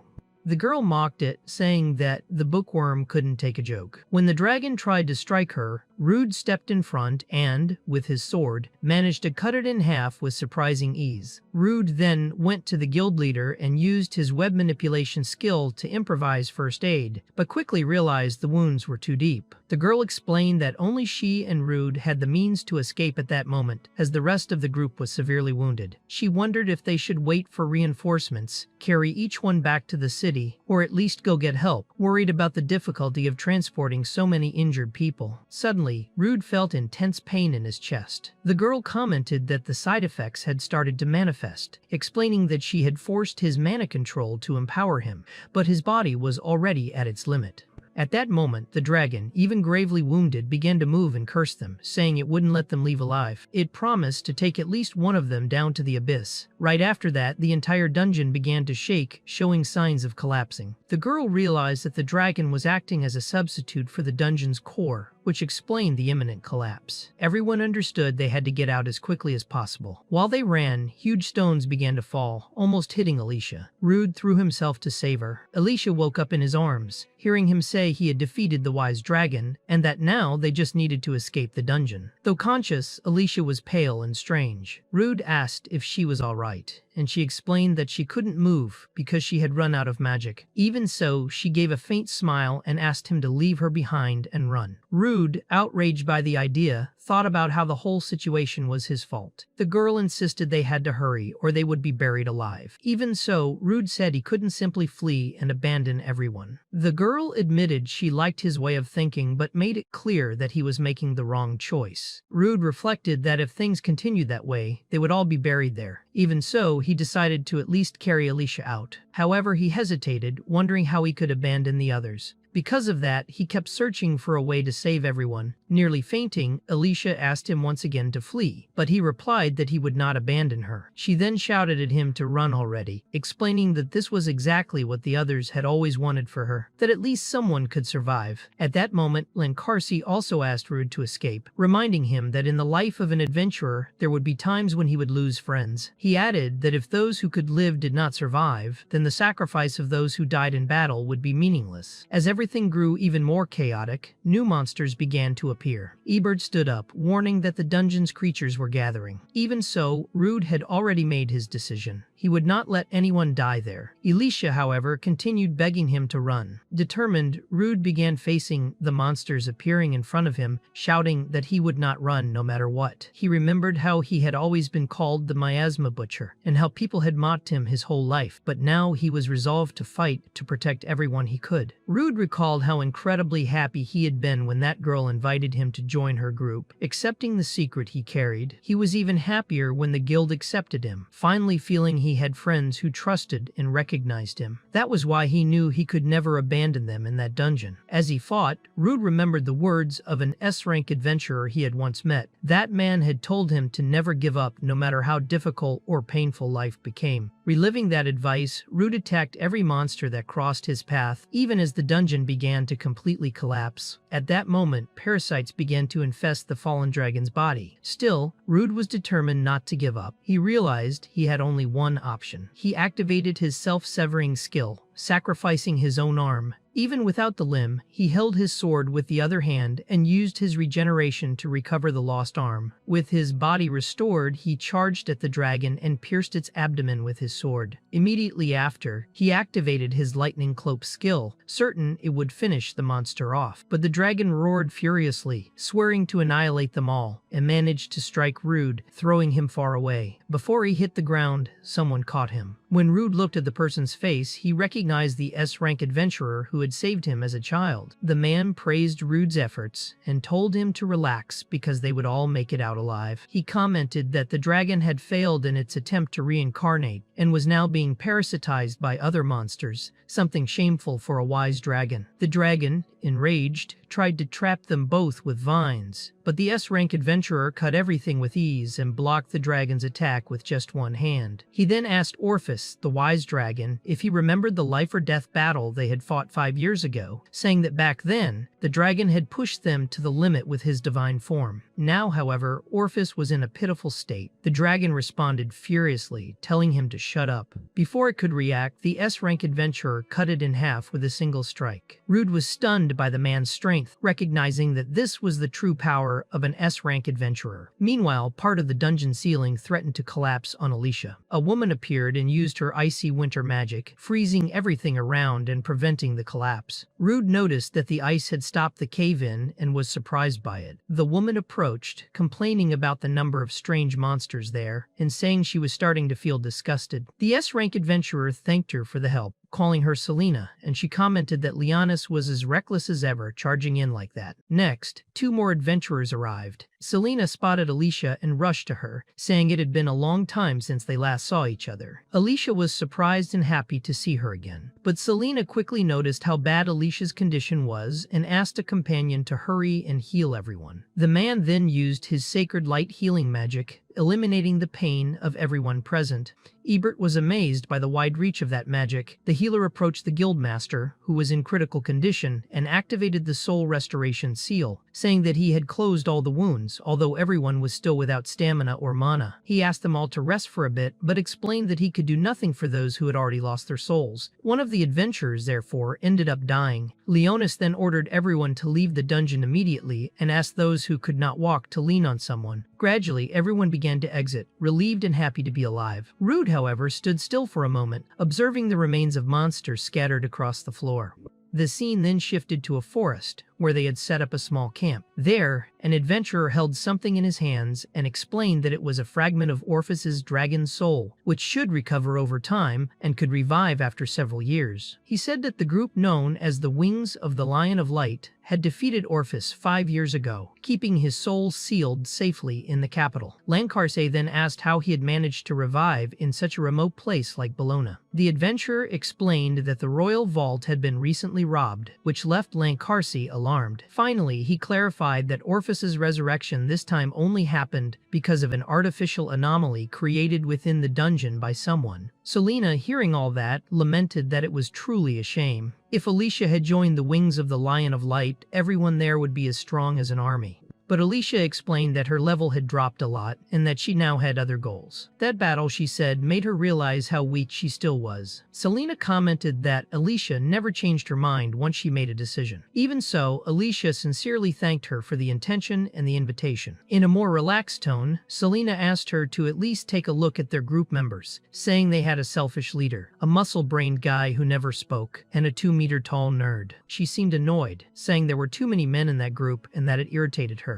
Leonis then asked her to shut up, explaining that she was talking too much and making Alicia's partner, Rude, uncomfortable. Rude stood up and started talking about something that had happened in a village in the east when he was a child. No one understood right away what he meant, but he explained that Leonis had saved his life that day. He said that maybe Leonis didn't remember, but at that moment he became his idol. Leonis finally recognized the boy whose life he had saved, praising him for never giving up.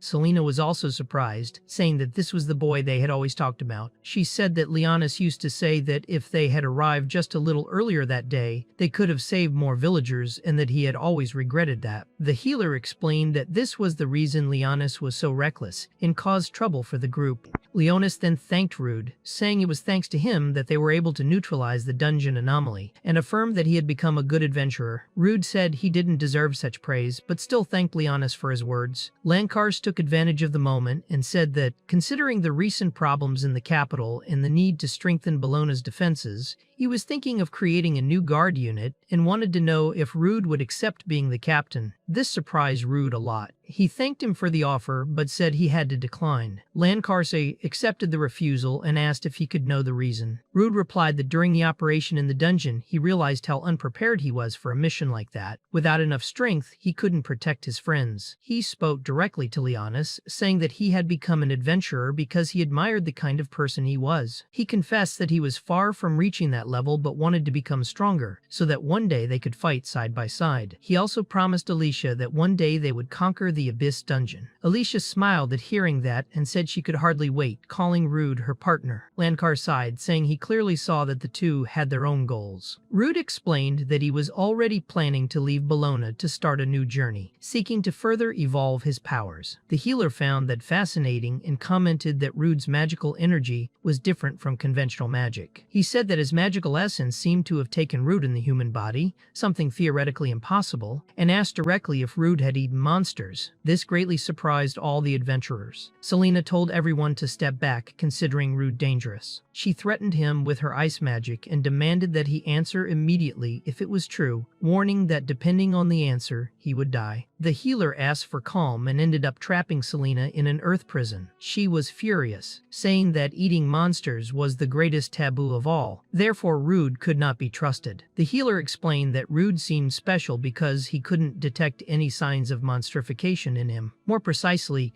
there was no trace of darkness in his magical essence, though he still didn't know the reason for that. Leonis apologized to Rude for Selena's rudeness. He explained that their group was hunting the thieves who had stolen the royal vault, and since there were traces of monster essence at the scene, they needed to investigate. He asked Rude to explain the whole situation. The scene changed, and Rude had already told them everything he knew. Leonis then concluded that this was how Rude survived the poisoning, thanks to his status, nullifying ability, which was rare. Another adventurer commented that he had never heard of such an ability before, but now everything made sense. Selena, still surprised, realized that Rude had been the one responsible for dispelling the abyss curse in Alicia, even if it almost killed him. Rude replied that it was fine because he understood her reaction. One of the companions asked Rude if by eating monster meat he could replicate their abilities, but he explained that even if he ate the meat of a fish monster, that didn't mean he would be able to breathe underwater. Leonis then said that Rude could absorb the abilities, but he didn't acquire the monster's physical traits. He then asked if Alicia had ever eaten monster meat with Rude. She responded angrily that she would never do such a thing, saying she would never eat a monster. However, she hid the fact that, deep down,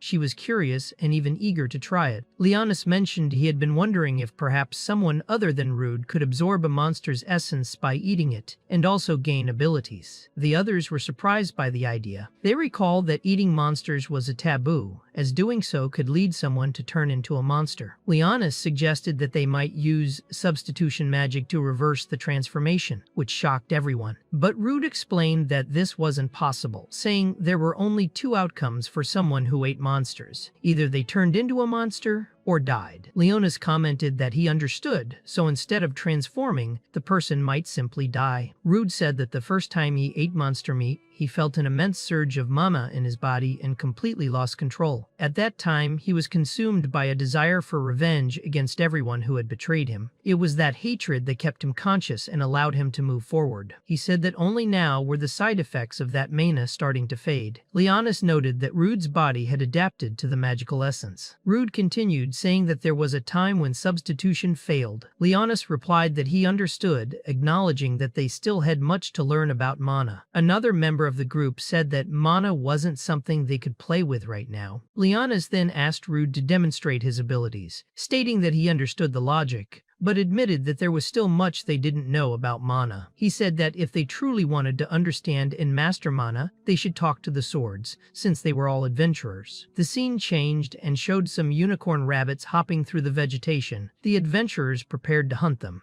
Shortly after, the image cut to Rude cooking the rabbits while everyone watched him eat. Selene commented that it seemed a bit unfair to them since they needed to use items or rest to recover mana, while Rude could restore it just by eating. As she spoke, both she and another companion drooled with desire as they watched Rude eat. Rude said he was ready and thanked them for the meal, explaining that he had fully recovered his mana. Leonis asked if he was feeling well after eating that, and Rude replied that there was no need to worry because he felt better than ever. At that moment, a portal appeared before them. It was explained that the so-called secret garden transported those who passed through it to a space filled with plant essence, a place that allowed no outside interference and could only be accessed with the user's permission. They said Rude could enter. As soon as he crossed the portal, he encountered a breathtaking landscape and was told that no one would disturb them there. To test the environment, he cast a fire spell on the grass and saw that it caused no damage, concluding they could fight with everything they had. Leonis then removed his cloak, stating that the duel would begin and asking Rude not to hold back. Rude activated his Morph Slash and launched a powerful wind attack toward Leonis, who grew excited when he realized Rude was using the Morph's ability, confirming that he really could absorb the powers of the monsters he ate. Leonis defended himself firmly and Rude activated his spiderweb, but it was easily cut, and Leonis mocked him, saying that was all he had. Suddenly, Leonis noticed a smoke cloud approaching and recognized the paralyzing breath. Rude appeared behind him trying to land a strike, but Leonis defended himself at the last moment and said Rude had been too naive, because with such predictable tactics he wouldn't be able to even scratch him. They then engaged in a sword duel. Leonis commented that Rude relied too much on the stolen abilities from monsters, which made all his moves shallow. Rude was surprised to realize the paralysis hadn't worked as expected. Leonis explained that the effect had actually occurred, but high-level adventurers had strong resistance to that kind of attack. Rude activated his Iron Body skill and braced for the impact, but even so, he took a direct punch to the chest from Leonis.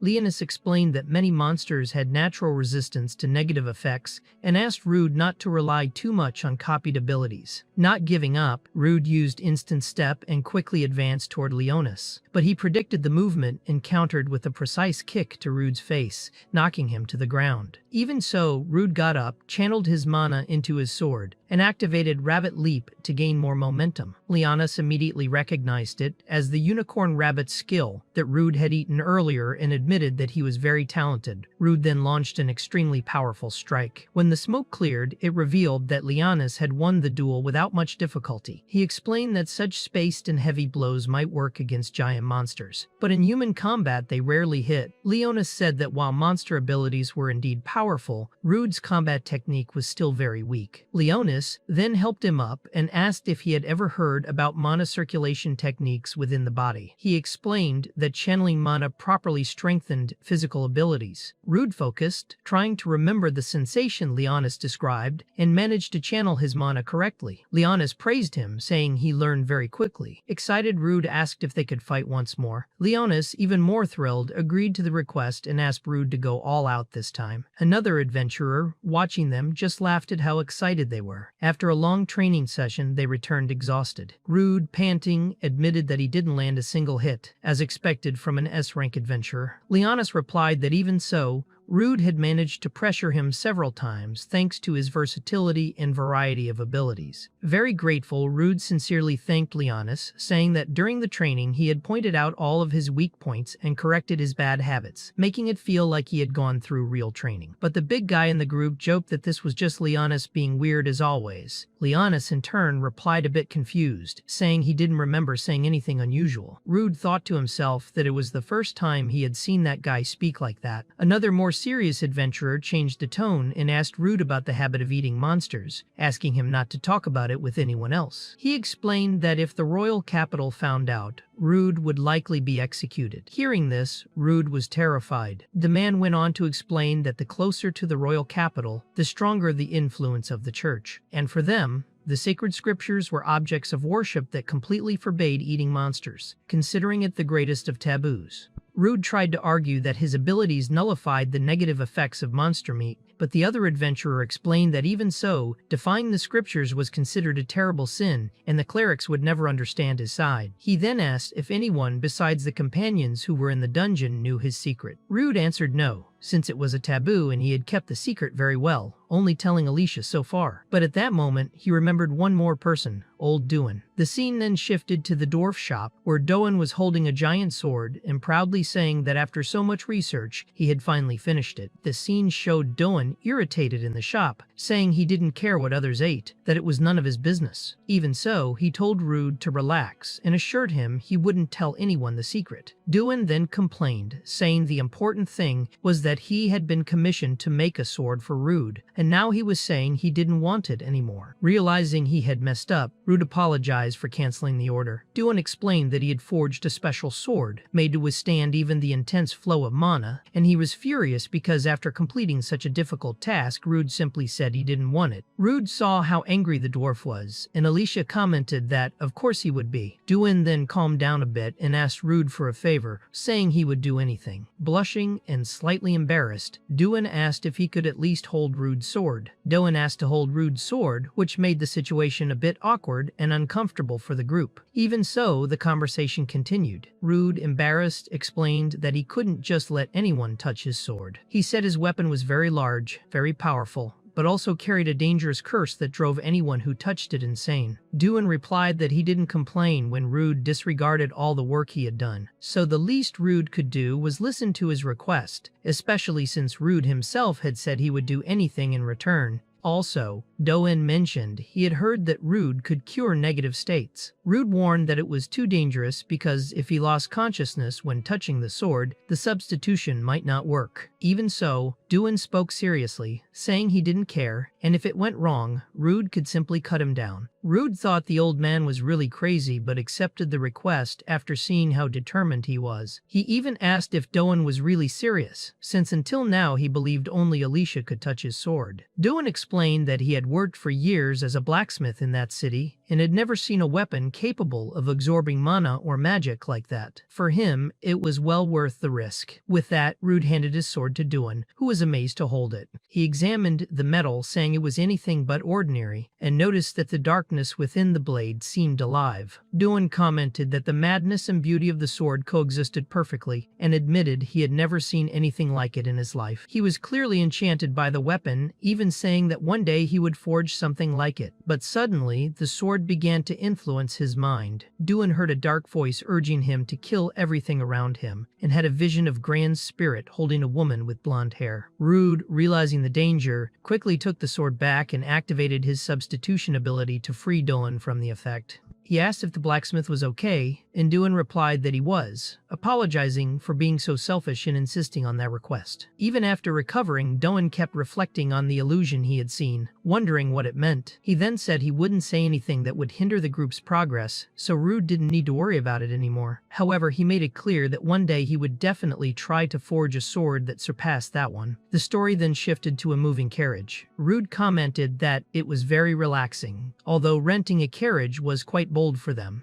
Alicia explained that she had been heavily pursued in recent years, so sometimes it was good to relax a little. Rude laughed, saying it was funny to think that Sylphide and Nomia would be driving the carriage. Alicia replied that she could hire someone for that, but considering Rude's eating habits, things might not turn out well. Curious, Rude asked what kind of city Ischia was. Alicia explained that it was the city of the Blue Sea, a lively place known for its abundant fishing and bustling trade. She said there were two major reasons for them to go there. The first was for Rude to obtain new abilities. Near Ischia, there was the Submerged Temple, famous for being filled with unique monsters very different from those found in Bologna. She explained that he would have a chance to acquire several new abilities there. She also mentioned the boss of that place, known as the Scissor King, who used a very powerful ability called Steel Body. Rude wanted to know if Steel Body was a more advanced version of hardening. Alicia confirmed, saying she remembered how difficult it was to deal with such absurd resistance, since not even high-rank adventurers' attacks could penetrate that monster's defense. The second reason for going there was to revive Erdeel. Alicia explained that the submerged dungeon was Erdeel's birthplace, and that to restore her, they needed to go there as soon as possible. Moreover, by completing this task, everyone would become stronger. Rude asked if her spirit hadn't been devoured. Alicia clarified that spirits didn't have a physical form, and even if damaged, they didn't truly disappear. She explained that the plan was to restore her mana in the submerged dungeon to recover all of her original power. Ischia was known for its delicious seafood. During the trip, Alicia asked Rude if, by any chance, August had given something to him when they left Bologna. Rude pulled out a book and asked if that was what she meant, unaware of its content. Alicia explained that it was a diary by someone who researched the habit of eating monsters, and that it could be very useful for Rude. Leonis then said it was time for Rude to shine. At that moment, Rude remembered the moments he spent with the group of heroes who fascinated him so much, and silently said goodbye to them. He sat down deep in thought when Alicia asked if he was planning to go on an adventure with Leonis and the others. Embarrassed, Rude asked what she was talking about. Alicia laughed, finding him very suspicious, and he asked her to give him a little time. The scene changed to a very frightened person sitting on the grass. In front of her, a man was being held by the neck by a monster, and desperately told her to run away as fast as possible. When the woman looked back, she saw more monsters approaching. They were demon boars. Then the narrative returned to the book that Rude had, which contained the Count's notes. In the text, he wrote that his research was forbidden, and that he would record all the methods of cooking monsters there. About the slime, he explained that these monsters were common for beginner adventurers, easy to subdue but dangerous to eat. Their bodies contained a powerful acid that, if eaten raw, could dissolve the stomach and lead to death. Therefore, it was necessary to neutralize the acid. For this, the slime should be sautéed in a pan with seaweed lye and left for 2 days. It was also possible to fry it, but the oil splattered a lot and the meat shrank, losing flavor.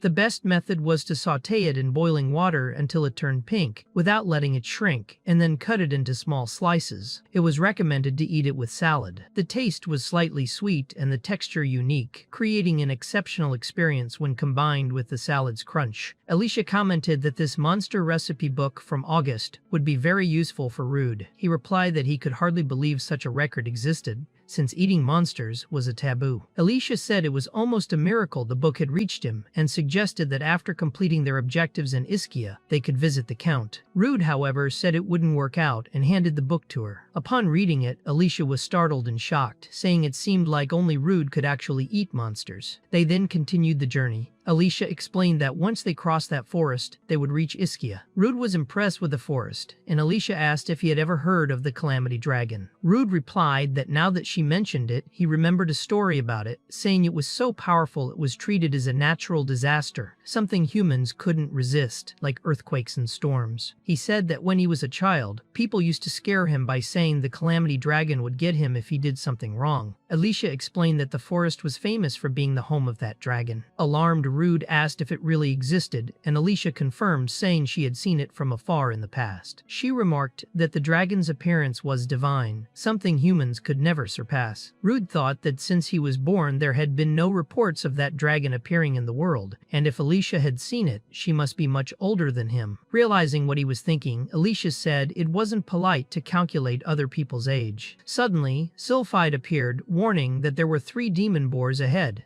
Alicia explained that there was no way around and they would have to defeat them to move on. They started the battle, with Alicia casting fireballs and Rude appearing behind the monsters, slicing them in half with his sword. When they looked to the side, they saw the bodies of dead humans on the ground and remarked how brutal it was, even if it was ironic coming from Rude, who had just cut 3 boars in half as if it were normal. He then sat down and explained that anomalies might be happening in the dungeons, saying he himself was the natural predator of those monsters. Now that the Calamity Dragon had vanished, the demon boars were reproducing at an abnormal rate, which made the situation very dangerous. Since they had passed through there was no other choice but to take care of them as soon as possible. Rude used his heat vision and identified between 40 and 50 demon boars. Alicia commented that even though their threat level was low, they were very clever and always acted in groups, so they couldn't let their guard down. She explained that their current position was perfect to avoid a group battle, and that the standard tactic was to reduce the number of enemies all at once. Rude activated his paralyzing breath ability to try to immobilize all the boars at once, and commented that he just needed to get them all in one go. However, he quickly realized the attack hadn't worked. He remembered Leonis's warning that many monsters had resistance to certain effects. To make things worse, the boars had chewed on herbs that nullified paralysis and managed to fully recover. Alicia noticed it wasn't just that. They were also gaining temporary resistance and laughed at Rude, saying his breath had failed. Rude, irritated, replied that he had already figured that out and told her to shut up. At that moment, all the boars charged at him, and Rude said he would turn them into pork ribs. The battle began. Alicia asked if she should use her magic to clear the field, but Rude told her not to as he wanted to test something. He activated his poisonous scales, saying that fighting that way would give him the upper hand. Alicia covered her nose, complaining that if he got too close, she would be affected too. Rude charged at the boars, saying that if paralysis didn't work, then they would have to deal with poison. He started cutting down the monsters, explaining that each movement spread poison from the scales to everyone within range. Although the poison was working well, one of the monsters still managed to attack him from behind. Rude dodged quickly, but that boar activated its command ability, coordinating the group's attack. Alicia then shouted for him to watch out and look up. When Rude looked up, he saw a huge rock falling toward him. He dodged at the last second, but wondered where that had come from. He quickly noticed there was a very different boar among the group and wondered what kind of creature it was. Alicia explained it was the Demon Boar King, a monster that normally lived deep within a dungeon and wasn't supposed to appear on the surface. Most likely, this was a consequence of the Calamity Dragon's influence, since the magical concentration in the area had increased. But regardless of the cause, they couldn't allow these monsters to roam free, or the damage would only worsen. Rude then attacked the boars again, saying they could think about that later and that they needed to defeat the Boar King first. He said he didn't have time to waste with the others and told them all to die quickly, slicing them in half without hesitation. The Boar King threw another rock at Rude, but he used his instant step to dodge. He then tried to strike the king, but the monster blocked the attack. At that moment, all the boars surrounded Rude, who commented to himself that it was typical for minions to protect their boss, but that was actually a good thing since he could take them all out at once. He shouted, releasing part of his power, knocking several of them down, Then he activated the negative status of miasma on everyone nearby, which deeply frightened the Boar King. Rude then declared it was his turn, and in that moment, he remembered Leonis's teachings about feeling the mana wrapping around his body. Focused, he managed to block the Boar King's attack with just one hand. He mentally thanked Leonis for that lesson, and then sliced the Boar King in half as if it were nothing, acknowledging that Leonis had made him much stronger. Alicia then commented that it had truly been amazing, and that Rude had defeated the Boar King with a single strike. She asked about the previous ability, wanting to know if it was the miasma wave, and Rude confirmed, explaining that he had acquired it from the miasma dragon and that it was really powerful. Rude explained that the powerful ability had a major flaw. It made him extremely hungry. Alicia asked what that flaw was, and he told her about that annoying side effect. The scene then shifted to later, when Rude had already prepared another dish made with monster meat. Alicia commented that once again he had made something delicious, and Rude explained that he had used notes from the book to season and prepare the meat, saying he couldn't wait to try it.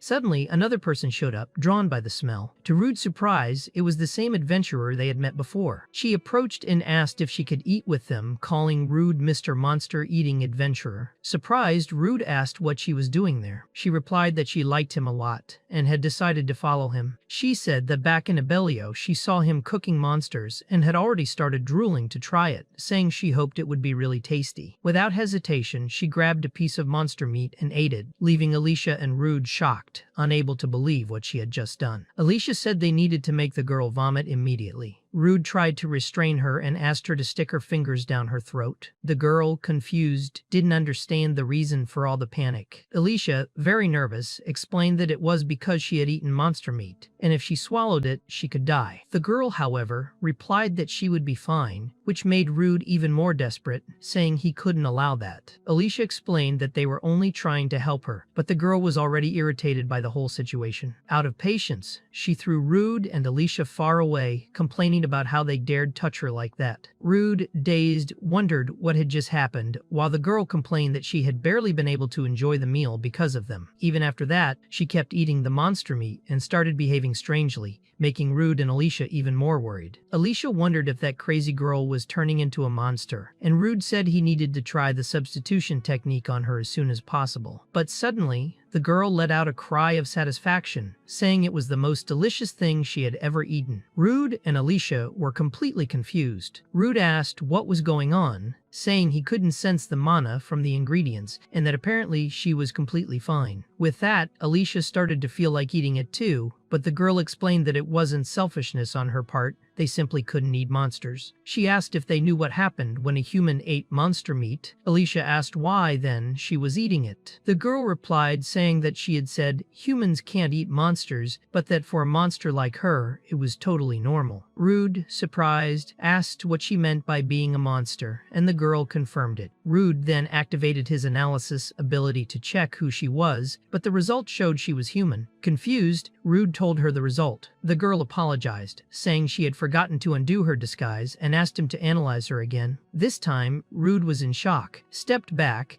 and told Alicia to get away as quickly as possible. Alicia, very frightened, asked what had happened, and Rude explained that the thing in front of them was the Calamity Dragon. His analysis system clearly showed it: Alamira, monster race, Calamity Dragon. Alicia was terrified, saying she couldn't believe it. Alamira, on the other hand, praised the pork ribs, saying they were fantastic and more delicious than any other monster she had eaten. Rude asked what her purpose was there, and Alamira answered that he could relax, that she wasn't going to eat them or anything like that. Alicia asked why a high-ranked being like her was disguised as a human. Alamira explained that she didn't have a special reason. She was just curious about Rude's mana and decided to get closer. To her surprise, he was a monster eater. She said she became fascinated by the monster food he made and couldn't resist following him. Faced with all that, Rude and Alicia didn't even know what to say. Alamira explained that there was a den of demon boars nearby, and that as soon as she moved away from the forest, they started reproducing uncontrollably, which she found disgusting. Even so, she said that meat was especially tasty and was probably from a demon boar, explaining that the higher the monster's level, the denser its magic and the more intense the flavor. Rude thought she was like a gourmet specialized in monster meat. Alamira mentioned they would need to hunt the leader of the demon boar den so that Rude could prepare a good meal. Seeing no other choice, Rude agreed with her, while Alicia could only think about how she had devoured all that monster meat so quickly. Alamira said it was settled and asked them to wait a moment, but Alicia asked Alamira to take them with her, saying she didn't seem to be lying and asking if they could at least watch the fight because they needed to get stronger as quickly as possible. Alamira thought it was an interesting idea and agreed to let them go with her. On the way, Rude commented that she seemed more relaxed, and Alamira replied that after revealing her true identity, there was no point in pretending anymore. She said they were almost there. They soon arrived in front of a door, and Alamira said she would show them the reason she was called the Calamity Dragon. Rude asked what it was, and Alicia said she had never seen anything like it and suspected even the guild didn't know about it. Alamira explained that the source of the foul smell in her territory seemed to come from there, and that she wanted to save Mana at that moment. When she opened the door, she showed a treasure chest full of ingredients. Alicia said the number of monsters there was normal, and Rude offered to help Alamira immediately. Smiling, she declined, saying she didn't need help because Rude was the one who would cook to restore the mana she would use there. At that moment, Alamira partially transformed into a dragon. Just her presence was enough to make the boars already appear defeated. She commented that since she had eaten something delicious that day, she would make an exception. Then she activated her destructive breath ability, unleashing such a powerful blast that it devastated everything in the dungeon, obliterating anything in its path. Both Alicia and Rude were shocked by her power. Alamira commented that it had been a long time since she had released such a large blast. In a lighter tone, she told Rude that now they would prepare some demon boar king ribs. Rude asked her to wait, saying that even though he wanted to cook, she had turned the monster's body into ashes. Alamira became irritated for not being able to control herself, but soon smelled something different. She told Rude to cheer up because the boss was still alive on the lower floor. She asked them to go down quickly. When they descended, they found a gigantic door, which Alamira kicked open. They then came face to face with the Emperor Demon Boar. Alamira commented that it was a fine specimen of an ingredient and that to preserve its quality, she would go easy on it this time. She observed that the boar's mana control was amateurish and told Rude to pay attention, explaining that this was how to use mana fusion in combat. When the boar charged, Alicia asked Alamira to be careful, but Alamira punched the monster in the face with such force that it left Rude speechless. Then, to finish it off, she kicked the boar in the stomach, sending it flying. They were both amazed by her strength. Alamira then told Rude it was time to prepare the meal. The scene shifted to Rude cooking, and he prepared Emperor Demon Boar steak and ribs for everyone. Alamira was very excited, saying she was finally going to eat, and had been waiting for this for a long time. When she tasted the food Rude prepared, she said it was delicious, and that she could feel her mana returning completely to her body, with a much more efficient absorption than when eating raw meat. Rude asked if it was really that good, but Alamira replied that he, being an amateur,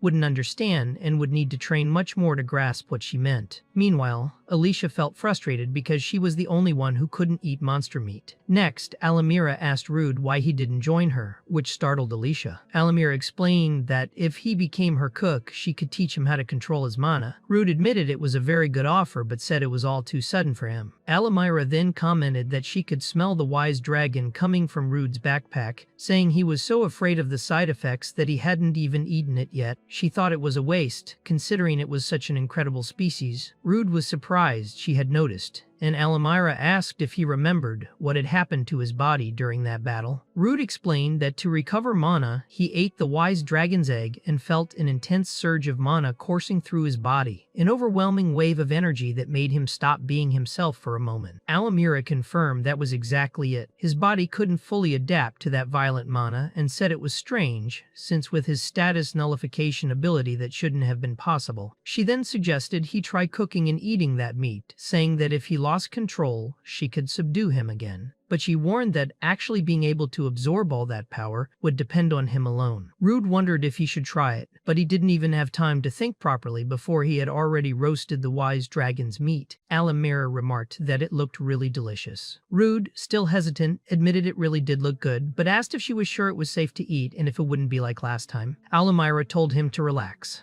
She explained that mana, just like magic for humans, was rooted in the monsters' bodies, and that when humans absorbed it, their bodies would tend to reject it since they weren't made for it. That was when mutations or even death would occur. She said Rude's ability suppressed those two outcomes and, to be more precise, she herself had altered his body. She explained she had only nullified the mutations that would make him lose his humanity, allowing him to accept other mutations and adapt to the mana. She told him his body was still evolving at that moment, and that in its current state, it didn't yet have what it took to completely absorb that mana.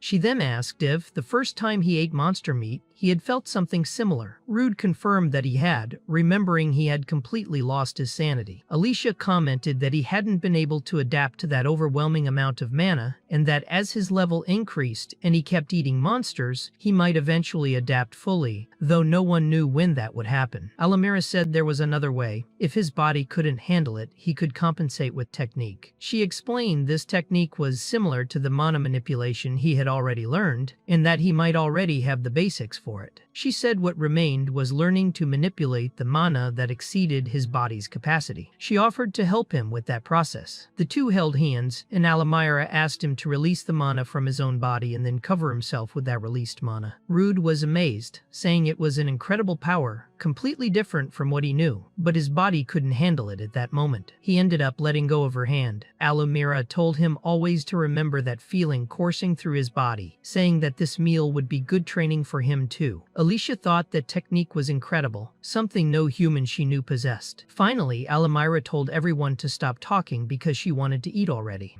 Alicia, disappointed, asked if she had to eat too. Alamira replied that of course she was going to eat, and that was the whole reason they were there. Rude, still uneasy, said he would eat too, so the two of them began eating the wise dragon's meat. Alamira commented that the meat was very good, and that even though she was from the dragon race, she didn't mind eating one of them. She thought to herself that, as expected from a true dragon, even if it was just a newborn, the quality of that mana was extremely intense and very rare. Silently, she wondered if Rude would be able to withstand all that power. Rude was impressed by what he was feeling. There was a surge of power running through his body, something truly incredible. He wondered if he would be able to keep control of that energy and concluded that for now, he was managing. He noticed he had absorbed several abilities: telekinesis, divine annihilation strike, paralysis resistance, and earth splitter. In addition, he had obtained the Eye of Wisdom. However, suddenly Rude put his hand to his head, feeling an intense pain. Thousands of images began flooding his mind in a confusing way. He questioned what was happening, trying to figure out if it was a hallucination, but he realized it couldn't be, since his status nullification would have activated if it was. He kept wondering what those so vivid images were. At that moment, the image of the wise dragon appeared in his mind, calling him a filthy human and saying it wouldn't allow him to keep using its eye. Then the wise dragon destroyed the Eye of Wisdom, making Rude lose that ability. Alicia noticed something was wrong and asked if he was okay. Rude said he was, but explained he had failed to acquire an ability. Alamira commented that not even he had managed to withstand that power, explaining that the Eye of Wisdom was a unique ability of that dragon. She said this ability let the user copy techniques just by looking and also see glimpses of the future. Alamira said she believed he could handle that power, but realized that even Rude couldn't withstand the interference of a pure dragon. She told him to relax, saying that failing to acquire an ability wasn't something bad or a negative status. Rude, still frustrated, said she could have at least warned him beforehand. But Alamira changed the subject and asked if he had decided whether he would join her so she could teach him how to control mana. She asked if he would allow her to officially join his team. Rude, confused by the images he had seen earlier, was trying to figure out if they were memories of the past or visions of the future. It was said that even if the body perished, wisdom accumulated in the soul and had the power to show even the future. Reflecting on this, Rude answered that he would accept forming a team with Alamira, since if he wanted to get stronger, he would need her power. He also acknowledged that this power could help Alicia a lot. Alamira was happy with his decision, saying everything was settled. They touched hands to seal the agreement. But Alicia, suspicious, warned that she wouldn't forgive Alamira if she tried anything strange. Alumira, smiling, asked why elves were so distrustful. Back on the road, Alicia commented that she could already see their destination ahead. Rude was impressed by the view. They finally arrived at the port city of Ischia, a prosperous place. It was Rude's first time visiting, and he was amazed by the liveliness and energy the maritime trade brought to the city. Rude suggested they go straight to the guild to get the mission for the submerged dungeon, but Alicia said it wasn't a good idea. She explained that outsider adventurers needed to start with simpler missions to earn the guild's recognition. Besides, the way they were now, it would be very hard to conquer the submerged dungeon. The scene shifted to the interior of the Ischia Adventurers Guild. Alicia pointed to a starter mission, saying it seemed like the best choice for them at that moment. While they were reviewing it, two adventurers approached and asked if they were newbies. Their group seemed low-level and pretty unprepared. They looked at Alumira and mocked her, asking who that little girl was and saying adventuring wasn't child's play. They told her to go home to play with mommy and daddy, saying it would be much safer that way. At that moment, another man in the group intervened, telling his companions to stop. He apologized for their rude behavior, explaining they were always ill-mannered. The others complained, asking who said he was their boss. He replied that if they wanted to tarnish the name of the White Wave Blades, he'd handle the situation himself. They called the blonde man Alan, who took control of the conversation to calm things down and avoid more trouble in the guild. One of the men in the rival group held a knife and asked Rude if he wanted to try his luck. But another friend told him to stop, saying they were causing a scene in front of too many people and their boss wouldn't be happy about it. Glenn complained, calling the other a buzzkill, and said they were leaving right away, taunting them by saying weaklings like Rude were only good for monster bait. Alumira asked Rude if she could burn them and eat them afterward, but he asked her to calm down. At that moment, Alan bowed and apologized on behalf of his companions, saying they were really hard to deal with. Rude told him not to worry, saying adventures like that existed everywhere. Alan asked if they were new in town, and Rude confirmed that they had just arrived. Then Alan introduced himself as a member of the White Wave Blades and welcomed them to Ischia. Rude also introduced himself, saying his name. Alan noticed the paper in Alicia's hand and was surprised to see it was a mission to subdue an earth blue shark. Alicia confirmed it, explaining that since they had just arrived in town, they thought they'd start with something like that. Alan said he understood, but warned that even though it wasn't a very difficult mission, it required a boat because it was at sea. Alicia asked if they should rent a boat, and Alan offered to lend them his to make up for his friend's rudeness. He even offered to accompany them, since sea missions could be complicated for those who weren't used to them. But Alumira declined, saying they didn't need it. Alan said it was fine, and that he just wanted to apologize for the trouble his group had caused. He said it was really important to form teams with people you could trust to watch your back. Finally, he said he'd prepare the boat at the port and wished them a safe journey, hoping the ocean spirits would bless them. The scene then shifted to the three of them already sailing on the boat. Alicia remarked that they were really lucky to have gotten the boat. Rude said Alan was really nice to them, but Alumira complained that the boat was very mediocre. Alicia, annoyed, told her to stop whining, reminding her they were almost at the hunting area. Alicia then called Rude over to talk. She activated her water spirit blessing of Erndel to allow him to breathe underwater, but realized it didn't work as she suspected. Rude's abnormal status nullification prevented the effect. Alicia explained that they normally use that magic to breathe during underwater battles. Rude said it wasn't a problem, since he had the high-speed swimming ability. He told the two of them to wait, and jumped into the water, saying that since the mission was low rank, he'd be back soon. Alumira, watching this, commented that he was really very interesting. Rude, already in the water, tied a rope around his waist and swam quickly, locating the earth blue shark. The monster had abilities like water bullet, current, amphibious, and aquatic pressure resistance. While planning the hunt, Rude thought about how he would prepare the shark dish, whether he'd make sashimi or fry it, but decided to cook it Meunier style. The shark noticed his presence and lunged at him. On the boat, Alumira wondered if Rude would be okay, but decided that monster wasn't all that threatening. Alicia explained that if anything happened, he'd send a signal by tugging the rope so they could pull him back. She believed it would be very easy for him. At that moment, Alumira noticed something floating in the water and was surprised. She looked more closely and realized it was a water horse, a very rare creature. She also noticed it had already registered their presence and thought its swimming ability seemed very useful. Rude realized they needed to capture that horse as quickly as possible. At that moment, the horse cast a powerful water spell in their direction, but Rude managed to block the attack using his wind magic. Alicia explained that it used aquatic principle magic and that they had to capture it because Rude could eat its meat and gain very good abilities. Almira got even more excited and activated her dragon mode, saying that today's dish would be horse meat. She spoke in a scary way, even saying she'd suck the marrow from its bones, which made Alicia tell her to calm down because she was scaring the horse. Almira then commented that he was very clever and noticed her power, which was why he tried to flee. Even so, she assured them she wouldn't let it escape and told Alicia to get ready to go after it. Meanwhile, at the bottom of the sea, Rude was fighting sharks. He wanted to carry one of the sharks he'd just taken down, but their wave attacks were very fast and hard to dodge. Suddenly, he felt the rope pull him back forcefully and didn't understand what was happening. Almira apologized for moving him so quickly, explaining they had found a rare monster up ahead. Rude complained that he was just about to finish off the sharks, but Almira said the earth blue shark could wait and told him to look at what they were chasing. He was surprised to see it was a horse, and Almira explained it had the perfect ability for him at that moment and also looked very tasty. The horse cast another water spell at them, but Rude used his sword to completely absorb the attack. He got excited, saying he really wanted that ability. Almira told him to hurry as much as possible. When she looked back, she noticed the sharks were following them. Even so, she said to leave the sharks alone and not to lose sight of the horse. They saw the horse flee to a small island and decided to follow. When they arrived, they ran across the sand. Rude mentally apologized to the shark he'd wanted to capture before, knowing he'd have to leave it for later. But something unexpected happened. The sharks started running across the sand,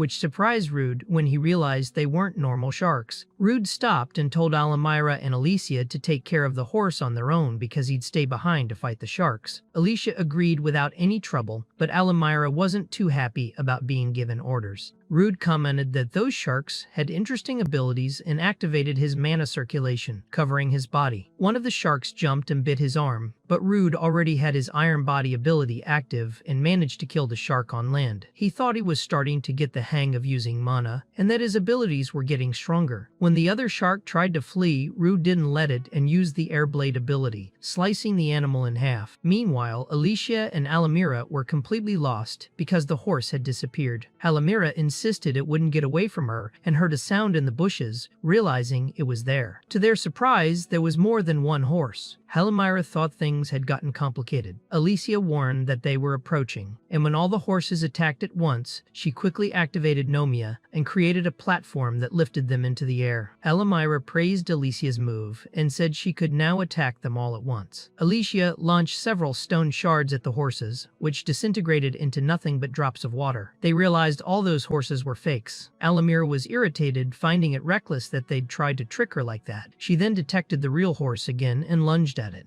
Even though it tried to escape, it couldn't get away because Almira was already right next to it, relentless. Almira prepared to punch, saying the horse was very slow, and landed such a powerful blow on it that the impact could be seen even from the beach. Soon after, Rude appeared carrying a shark's body and asked if everything had gone well. The two of them confirmed it had. Almira commented excitedly that he had finally arrived because it was time to eat. Rude then started preparing the food. He cooked the shark meat and made an aquatic stew with the horse meat. They sat down to eat and said the horse's taste was really good. Rude said that at first he'd thought about making horse sashimi, but it wouldn't be as good raw. He noticed the meat's properties changed a lot when cooked. Alicia said she was starting to get hungry and asked if Rude had acquired a new ability. Rude said yes, explaining he had gained several abilities like walking on water, aquatic magic principles, tidal current, and adaptation to water and land. He got up to test his new abilities and tried to activate the adaptation to water and land. However, nothing happened at that moment, and he complained that it had failed. Alicia told him to calm down and look more carefully. Then he noticed gills had formed on his cheeks, and his hand had also transformed, adapted for the sea. Excited, Rude ran off saying he was going to swim for a bit. Alicia commented worriedly, asking if he wouldn't end up turning into a monster that way, but Almira calmly replied that he'd be fine since he wasn't exactly human anyway. Meanwhile, Rude swam happily in the sea, finding everything amazing because he could finally breathe underwater and move easily there. In a moment of quiet, he saw a gigantic whale appear before him. Impressed, He thought he'd been born inland and never imagined he'd one day be able to swim in the sea. He reflected that traveling with companions was maybe what people meant by happiness. The scene shifted to Alan, who was surprised to see they had not only defeated the shark, but also captured the water horse. Rude thanked him for his help. Alicia invited Alan to eat with them as thanks for lending the boat. Alan tried to refuse, saying he hadn't really done anything, but Alicia insisted, practically begging him to accept, saying she wanted to visit a place with a good drink. Alan ended up happily agreeing.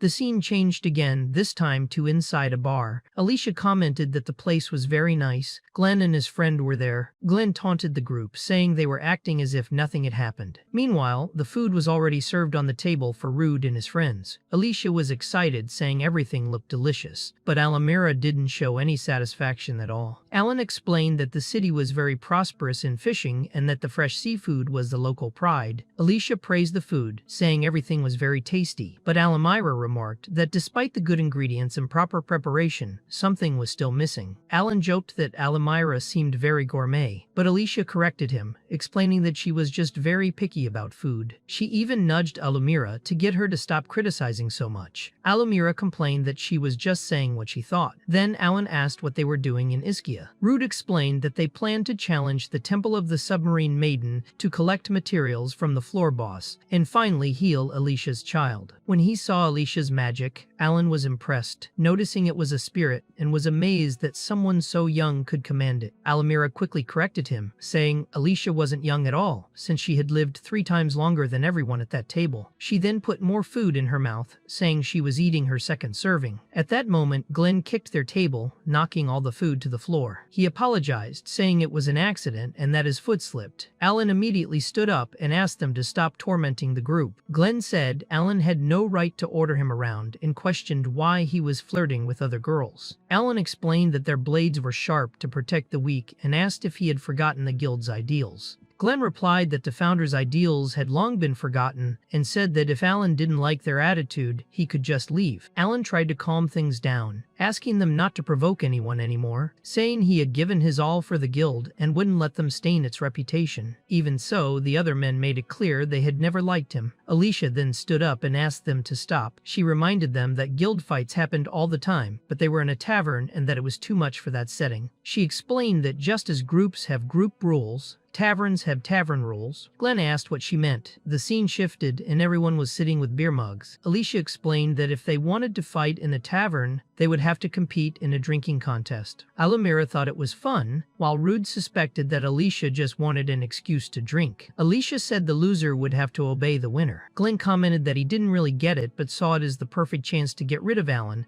and the others agreed, making it clear that was exactly what they intended, eyeing Alicia with ulterior motives. Glenn accepted and reminded Alan that taverns had their own rules, asking if he was going to follow them and saying that since they were challenged, they would regret it. A mustache man said it was a pity for them since in town they called him Demon Pig Drunk because he never got drunk from any drink or on any ship, asking them to at least entertain him. Alamira and Alicia accepted the challenge and shouted for Rude to give the signal to start. After a while, 3 men were completely passed out while Alicia and Alamira remained steady. A man watching was surprised, commenting that the drink had about 3 times the normal alcohol content and that not everyone could handle something like that. Alicia praised Alamira, saying she was really good, and Alamira replied that Alicia was amazing too, and that her respect for her only grew. Even after winning, the 2 kept drinking. Rude tried to warn them that everyone was already on the floor, but Alamira called him a brat and said he needed to appreciate the taste of the drink. A man wondered if those 2 could handle the famous Dragon Chia beer, 100 times stronger than normal. Without thinking much, Alamira grabbed the mug from his hand and even forced Rude to drink. Everyone was shocked to see him drinking that legendary beverage in quantities that could kill a normal person. However, the drunkenness effect was cancelled by one of Rude's abilities, and he then asked everyone to stop fooling around. Everyone was impressed that he wasn't drunk and called him a monster. Alamira grumbled, saying drinking with him was really boring. When she tasted the drink, she was surprised by the flavor, considering it the best she had ever had, and banged on the table demanding that he drink more. Rude, already embarrassed, apologized to everyone and announced that the drinking contest was over. He said goodbye and left carrying Alan, who had passed out. Later, already on the beach, Alan woke up wondering what ability Rude had used on him and whether it could really work like that. Rude said explaining it was too complicated but that he didn't need to worry, Alicia told Alan not to overthink it and commented that the drinking had been really fun. Alan ended up asking if she had done all that just to stop the fight in the tavern. Helen mentioned that she had lived twice as long as he had but had never lost a drinking match in her life. She replied that since she had won, things should calm down, as she didn't like it when a good meal was ruined. Alan then apologized for causing so much trouble for them. Rude said that if he didn't mind, he could tell them what had happened, so maybe he could help. Alan explained that about 6 years earlier, a monster had appeared in the village where he grew up. He wasn't there at the time, so he survived, but his entire family was killed and he became an orphan. Back then, the founder of the White Wave Blades took him in, and he remembered well the teachings that their blades were sharp to protect the weak. He said he'd been taken in at a desperate time, and that gave him the strength to keep fighting monsters. The guild was his emotional support during that phase, but that only lasted up to a point. The scene then shifted to 6 years earlier, in the underwater dungeon temple.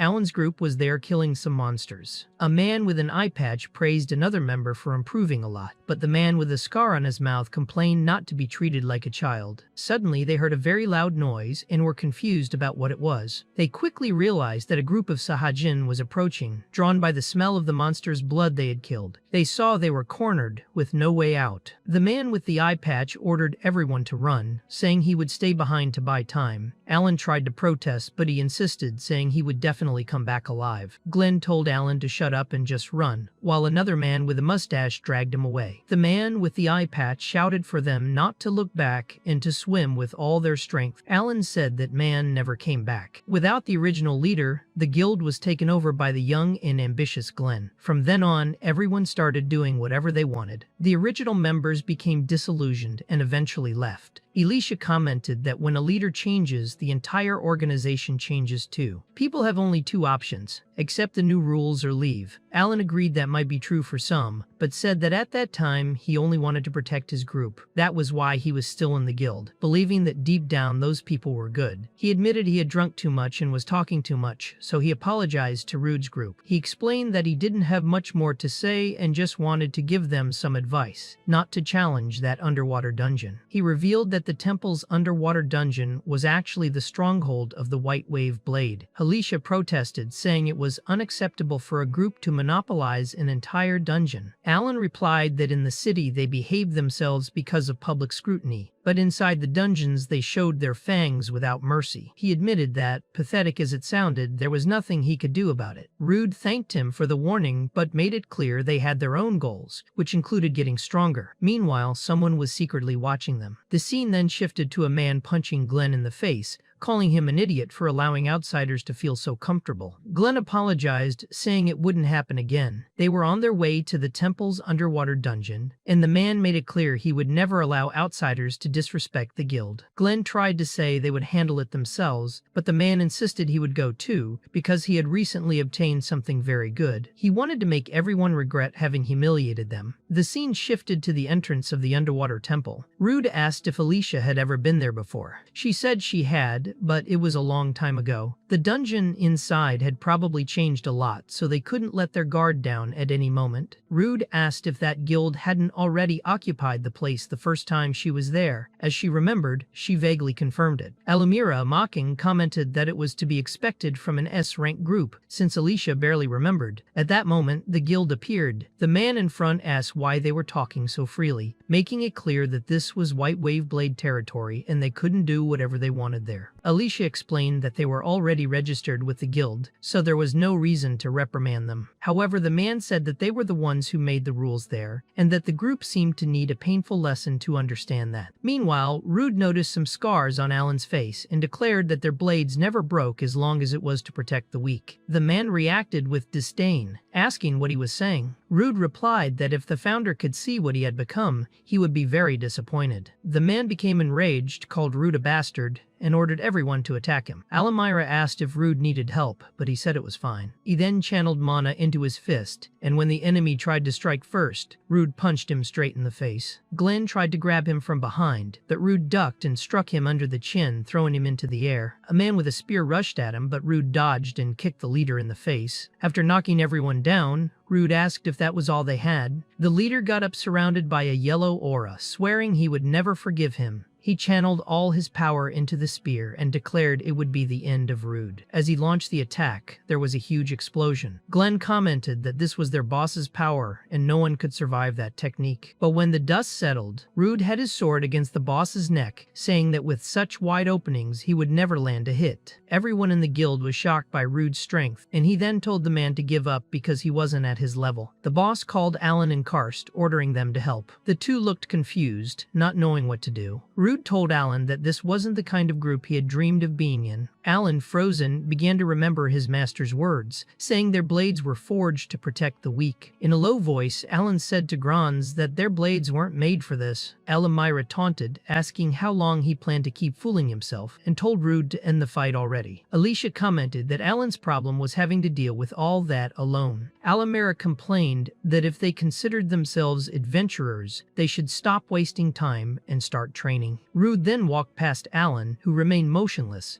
and his group entered the dungeon. Gran still shouted that they would pay for what they had done. Alicia remarked that they had finally entered the dungeon, but warned that from then on, everything would be underwater. Alicia activated her water spirit blessing ability, allowing everyone to breathe and move normally in the submerged environment. Rude activated his aquatic adaptation, ready for the mission, and reflected on the monsters they would encounter. Alicia jumped into the water, and Rude was impressed by the underwater view, but she reminded him it wasn't the time to get distracted because there was still a lot ahead. She said their welcome gift had already arrived, pointing to a level 32 sea monster ahead. The monster launched an attack in their direction. Rude and Alicia managed to dodge, but Alamira was left behind. However, they saw that Alamira had stopped the monster's blow with just one arm. She said she liked the attack, but it wasn't worth dodging, and then unleashed a strike so strong that it exploded the creature's head. She told Rude it was time to prepare a feast. But suddenly, she was caught by a monster that had been hiding underground. Before it could completely grab her, she managed to break free and commented that the enemy had been camouflaged and she hadn't seen it coming. Soon after, another monster appeared behind her to attack. Rude activated his fast swimming ability and, with his sword, decapitated the monster, saving Alamira. Rude said that at least this time he had managed to arrive in time. Alicia warned Alamira not to be so reckless, reminding her that the dungeon was full of aquatic monsters and dangerous traps. Even so, Alamira replied that when those monsters showed up, they were nothing special. She crushed and tore off the tentacles of the monster that had come from underground, and told Rude she thought it would taste good. Then she started yelling at him, demanding he start cooking immediately because she was very hungry. Meanwhile, at the bar, Gron swore he would not forgive those bastards and wondered where they were now. Kart said they seemed to be resting on the second floor of the dungeon. He explained he could see that because he shared the vision of a fish he used as a spy familiar. Grans commented that the second floor was home to the evil shell camouflages, creatures that trapped people with their tentacles and slowly injected poison. The mustached man warned that if anyone got too close, they would be captured and poisoned. Glenn remarked that no ordinary adventurer could survive a trap like that. Gran said it was no problem since that dungeon was their territory. He declared they would take a shortcut using one of their secret routes. Glenn reminded him that the other paths were full of sea monsters, but the mustached man said there was no way to avoid that if they wanted to move forward. That was when Grons revealed the object he was holding, a blue sphere called Abyssal Forest, a first-level divine relic that allowed the user to command sea monsters. Glenn asked how he had gotten something so valuable, and Grans replied that he had stolen it from an adventurer who had passed by the day before. He declared that, with it in hand, he could use the monsters to crush their enemies. Everyone at the bar started laughing, saying that was their boss. Cards asked Alan if he was okay. Alan said he was fine, but inwardly thought that Blue Pearl should have been locked away in the royal capital's treasure vault and wondered what the hell it was doing there. Grons then asked if everyone was ready, saying it was time to show them the terror of the White Wave blades.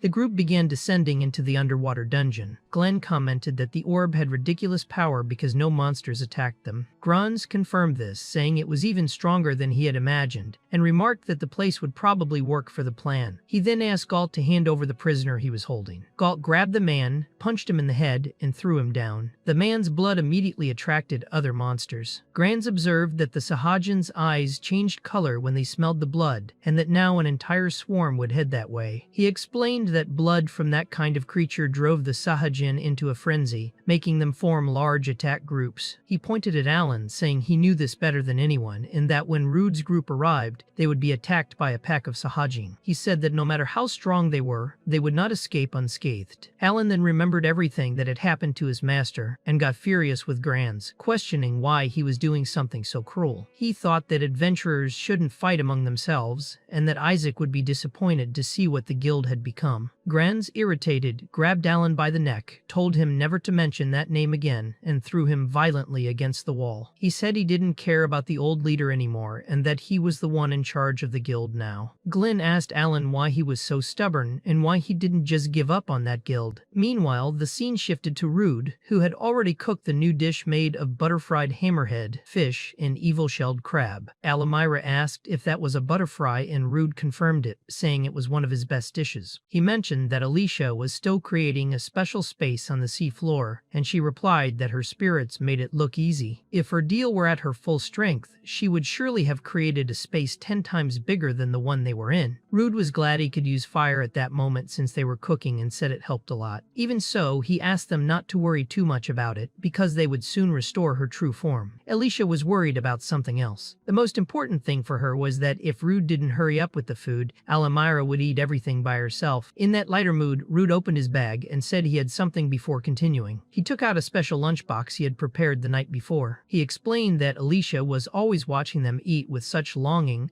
that he was starting to feel uncomfortable seeing her drooling from the smell. Alamira agreed, saying Alicia was always drooling. When Alicia realized the lunchbox had been made especially for her, she was very happy and thanked him from the bottom of her heart. So they all went back to eating together, sharing the moment as a group. After the meal, Rude discovered he had acquired 3 new abilities: Iron Head, Mimicry, and Venomous Stinger. He told the group that now that he had these new skills, he could go down to the next floor of the dungeon more safely. As they descended to the next level, Alicia remembered something important. She explained about the monsters called Sahajin, which were semi-humanoid, very intelligent, and dangerous. She said they would start appearing from that level onward. Alicia explained that these monsters attacked in a coordinated way, had blows strong enough to pierce even armor, and asked everyone to be very careful. Rude reflected that even his iron body might not withstand attacks from those monsters. Alicia explained that normally they appeared in groups of 3, but warned that if they ran into a swarm, even experienced adventurers might not survive. He thanked her a lot for the information, saying that knowing it in advance helped immensely. To calm him down a bit, Alicia mentioned that it was actually pretty rare to find large groups of those monsters, so he didn't need to worry too much. She then opened the door so they could keep exploring the next floor. But as soon as the door opened, they saw that there were many Sahajin waiting for them. Rude panicked when he realized there weren't just 3 but a much larger number. Alicia was also very startled, saying it was impossible and that they needed to retreat immediately. Meanwhile, Alamira didn't seem worried at all. She simply stepped into the room full of monsters. Rude was shouting that they needed to run as fast as possible and asked what Alamira was thinking. But she answered coldly and strategically, saying they needed to think smart because she would handle making that swarm stop being a problem. At that moment, Alamira transformed her hands and legs into dragon parts. Instead of feeling fear, she taunted the monsters to come at her all at once. When the Sahajin charged to attack, she delivered such a powerful punch that it caused a strange effect, leaving Rude and Alicia not quite understanding what had just happened. Alicia insisted that they needed to retreat, but Alamira stayed calm. She told them not to worry anymore and not to panic, assuring them they could just follow her. Right after that, a huge tornado formed, lifting all those monsters. Then there was an explosion that defeated them all with incredible ease. Alamira remarked that the fight had been good exercise after their meal. Rude was impressed by her strength and said she was truly amazing. Alamira confidently replied that her right hook was definitive and deadly. She picked up a piece of meat from one of the defeated monsters and said she had already prepared the next step, handing the extra ingredients to Rude. Alicia, however, was serious and pointed out that it was still very strange they had found an entire band of Sahajin waiting for them them right at the entrance, indicating that something was very wrong there. Alamira agreed it seemed like they hadn't left any tracks and that the monsters had used a clever trick to ambush them. Rude commented that he already knew Alamira was strong but that power was unbelievable. She answered that, compared to her enhanced power, that was nothing. Hearing this, Rude was surprised and said that if it was true, he needed to get stronger as quickly as possible. Meanwhile, elsewhere in the deeper layers of the dungeon, the guild group was outside the floor boss's room. Cart started shouting desperately. The boss asked what had happened and he explained, panicked, that the Sahajan swarm had been completely wiped out by a single girl. Everyone was extremely scared, unable to believe something like that could be true. The group's leader, seeing the situation, commented that it wasn't actually that bad, since it would have been far worse if they all died there pointlessly. With a strategic air, he opened a large door, revealing that he had a plan to solve everything at once. He intended to unleash a giant monster on the intruders, trusting it would eliminate them without difficulty. Galt was impressed and said that creature was insane. Grans, for his part, proudly explained that he was the master of that dungeon, and that no matter how strong the intruders were, no one would get out alive after facing that monster. He was determined to use the creature as a weapon, planning to send it against the enemies to distract them and then strike the final blow himself. For that, he was holding a magical orb in his hands. Using it, he began issuing commands to the monster, as if it were just a pawn on his chessboard. Galt was incredulous to see Grans could control such a dangerous creature, and remarked that the power of that sacred treasure was truly frightening. Ji-Chenton, curious and confident, decided to test the monster's strength with a punch, but saw it didn't even leave a scratch on the creature, proving it was extremely tough. In a corner, Alice watched everything, clearly scared by what they were doing. He wanted to understand the plan better and asked what the goal of all this was. Grans then made it clear that no floor boss really mattered to them. The real objective was the orb, because outside that dungeon there was nothing else to fear. Glenn listened to this with concern while Grans continued explaining that with that orb they could even destroy a city. When the city was nearly in ruins, they would appear as saviors, defeat the monsters, and be celebrated as heroes. Glenn was shocked to hear this plan and couldn't believe what they were saying. He protested, demanding they release him immediately. Karts mocked him, asking if he even understood what they were proposing. Glenn insisted they let him go and tried to play it off as just a joke to break the heavy mood. But Grans, with a cold smile, said it really was a terrible joke. He revealed he saw the orb as the key to completely changing his miserable life, believing that, with it, he would become the most powerful of all. Full of arrogance, he raised the orb and said the entire world would have to bow to him. However, at that moment, the orb shattered into several pieces in front of everyone. The shock was total because no one could believe what was happening. The atmosphere grew even tenser when the eye of the monster before them began to glow an intense red. Without giving them any chance to react, the creature lunged, grabbed Galt with its claws, and crushed his body brutally without any mercy. Grans panicked and, realizing the disaster, ordered everyone to flee as fast as possible. Glenn was shouting that the monster was following them, but Grans told him to shut up and just run, warning that anyone left behind would die. As they ran, Grans thought to himself that he couldn't die in a place like that because his story couldn't end so pathetically. Karts wondered in despair how things had gotten to this point, but Alan interrupted him, saying it was better to save the questions for later and focus on staying alive. But at that critical moment, Alan felt a sharp pain in his back as he was struck.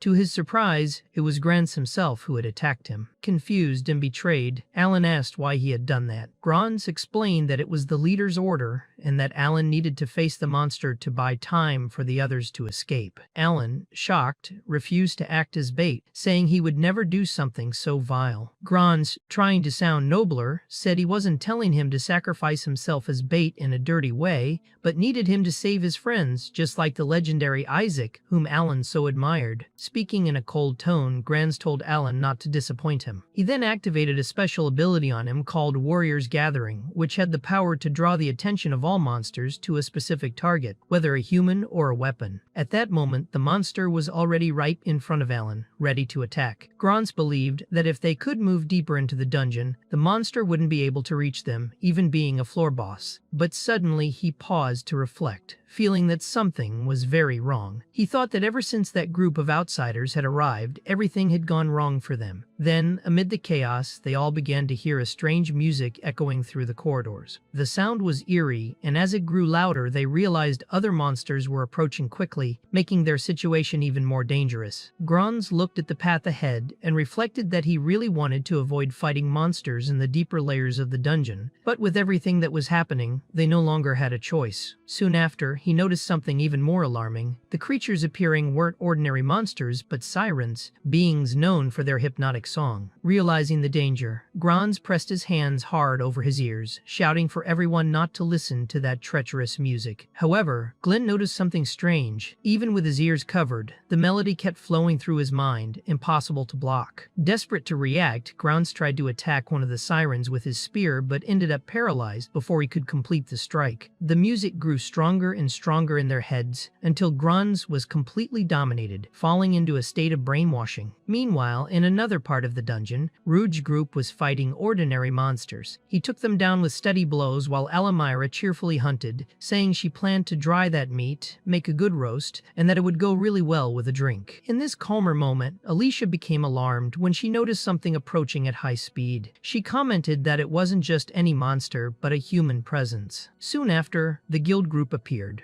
running and stopping in front of them. Rude looked at them with disdain, remembering they didn't seem to have learned their lesson last time. But Alicia noticed Alan wasn't with them and realized something was very wrong. Before they could talk, Grans charged at Rude with his spear. Rude managed to block the attack with his sword, but immediately noticed Grans's movements were completely different, more aggressive and erratic. Using his analysis ability, Rude quickly understood that Grans was in a state of brainwashing. He warned the rest of the group about it. Soon after, Karts attacked Alicia, but she managed to defend herself firmly using her weapon, Deal. While Rude struggled to contain the brainwashed companions, Alamira casually asked if he needed help. But before she could react, Glenn tried to attack Alamira from behind. She turned quickly and blocked the strike effortlessly. Alamira, irritated, coldly commented that for a mere human to dare bare his fangs at her was the same as wishing for death. As she prepared to kill Glenn, Rude intervened, asking her not to do it. Alamira, surprised by the request, wanted to know the reason for such nonsense. Alamira explained in a harsh tone that since she had started living in that form, she had begun to understand humanity's rules differently. She said that people's insolent behavior was precisely because of those rules, and that even under brainwashing, those men were attacking with the intent to kill. Therefore, being in a dungeon, there was no reason not to kill them. Rude, however, insisted that he didn't want her to kill them. He remembered everything Alan had told him and explained that if she did that, Alan would be even sadder. Alamira couldn't hold back her laughter and mocked Rude, asking if he really cared about that blonde brat. But Rude answered seriously, saying he himself had forgiven monsters that killed his family when he was a child. That's why he knew very well how Alan felt at that moment. It was a very deep loneliness. He explained that friends were too precious, and for that reason he was asking Alamira to understand just this once. With a sigh, Alamira relented. She let go of Glenn's neck, giving him just a punch in the stomach to knock him out, saying at least she would leave him half dead. Alicia had also managed to defeat another enemy and mentioned it casually. Rude thanked her, relieved. Next, Rude used his Nomia ability to create an earthen hand to restrain another enemy, but Grans managed to break it with a spear strike. Seeing this, Rude told Alicia to leave him to him. He then activated his telekinetic charge, causing a controlled explosion that finally knocked Grans down. The fight ended with the three opponents lying unconscious on the ground. Sometime later, Grans regained consciousness and, proud, grumbled that he hadn't asked anyone to save his life. He sarcastically questioned what kind of attitude that was, saying the least he should do was thank them. Rude, however, ignored the provocations. He simply said the most important thing now was to know where Alan was. Grans tried to avoid the subject, looking away and dodging the question. Irritated, Rude pressed harder, demanding a clear answer. With no way to lie, Grans finally admitted they had left Alan on the dungeon's deepest floor. He explained it had been the only choice they had if they wanted to survive. Hearing this, Rude felt his fury rising even more, determined to solve it at any cost. Gran started shouting at Rude, saying it wasn't his fault because he hadn't had a choice. He tried to justify what he'd done, but Rude, overcome with rage, lost control and landed several punches on his face, calling him a bastard. After venting his anger, Rude took a deep breath and told everyone to get out of his way immediately before he regretted what he might do. He then turned to Alumira and Alicia, saying they needed to help Alan as quickly as possible. He asked them to lend him a bit of their strength for that. Alicia, serious, replied that he didn't even need to ask since of course they were going to help. After all, they were a group and had to act like one. Alumira, more carefree, commented that she thought Alan might not even be savable, but at least hoped for the best dinner ever in the end. Rude, trying to stay calm, thanked them both. He explained that in that case, they would go all in for the lower floors without hesitation. But at that moment, everyone felt something strange in the air, a heavy sensation coming toward them. They looked at each other, confused, trying to understand what it was. Alicia noticed that the sea around them was turning red, something completely abnormal. She wondered aloud how that was possible. Alumira, more experienced with magical energy, explained that it seemed the very nature of the sea had changed, becoming saturated with a high concentration of magical energy. Because of that, soon a large number of monsters would gather in that area. Alicia remembered that normally, when something strange happened inside a dungeon, the standard procedure would be to retreat to regroup and recover. But that day, the strategy had to be different. She said there was no way to run anymore, and that the only option was to advance with everything they had. Then Alicia activated a spell to let everyone swim as fast as possible. The current began pulling them along, speeding up their crossing. They used the force of the water to reach the next floor more quickly. Some monsters appeared in their path, but they were defeated quickly thanks to their teamwork. As they advanced, Alumira asked curiously why Rude wasn't canceling her magic like he had done before. Rude paused to think and replied that he could do it if he wanted to. But Alicia explained that this wasn't ordinary support magic. She was actually asking Ordeal to manipulate the water flow to help them. She reminded Rude of when they had flown through the sky before, saying it was the same principle, using Ordeal's magic power to control the environment in their favor. As they kept swimming, they suddenly began hearing a strange song echoing through the water. They realized too late that they had run right into a group of sirens. Alicia became alarmed when she noticed that the song had the power to control minds. Rude, staying calm, said it was mind control and assured them he could handle it, since negative effects like that didn't work on him. Without hesitating, Rude moved in and drove his sword into one of the sirens' chests,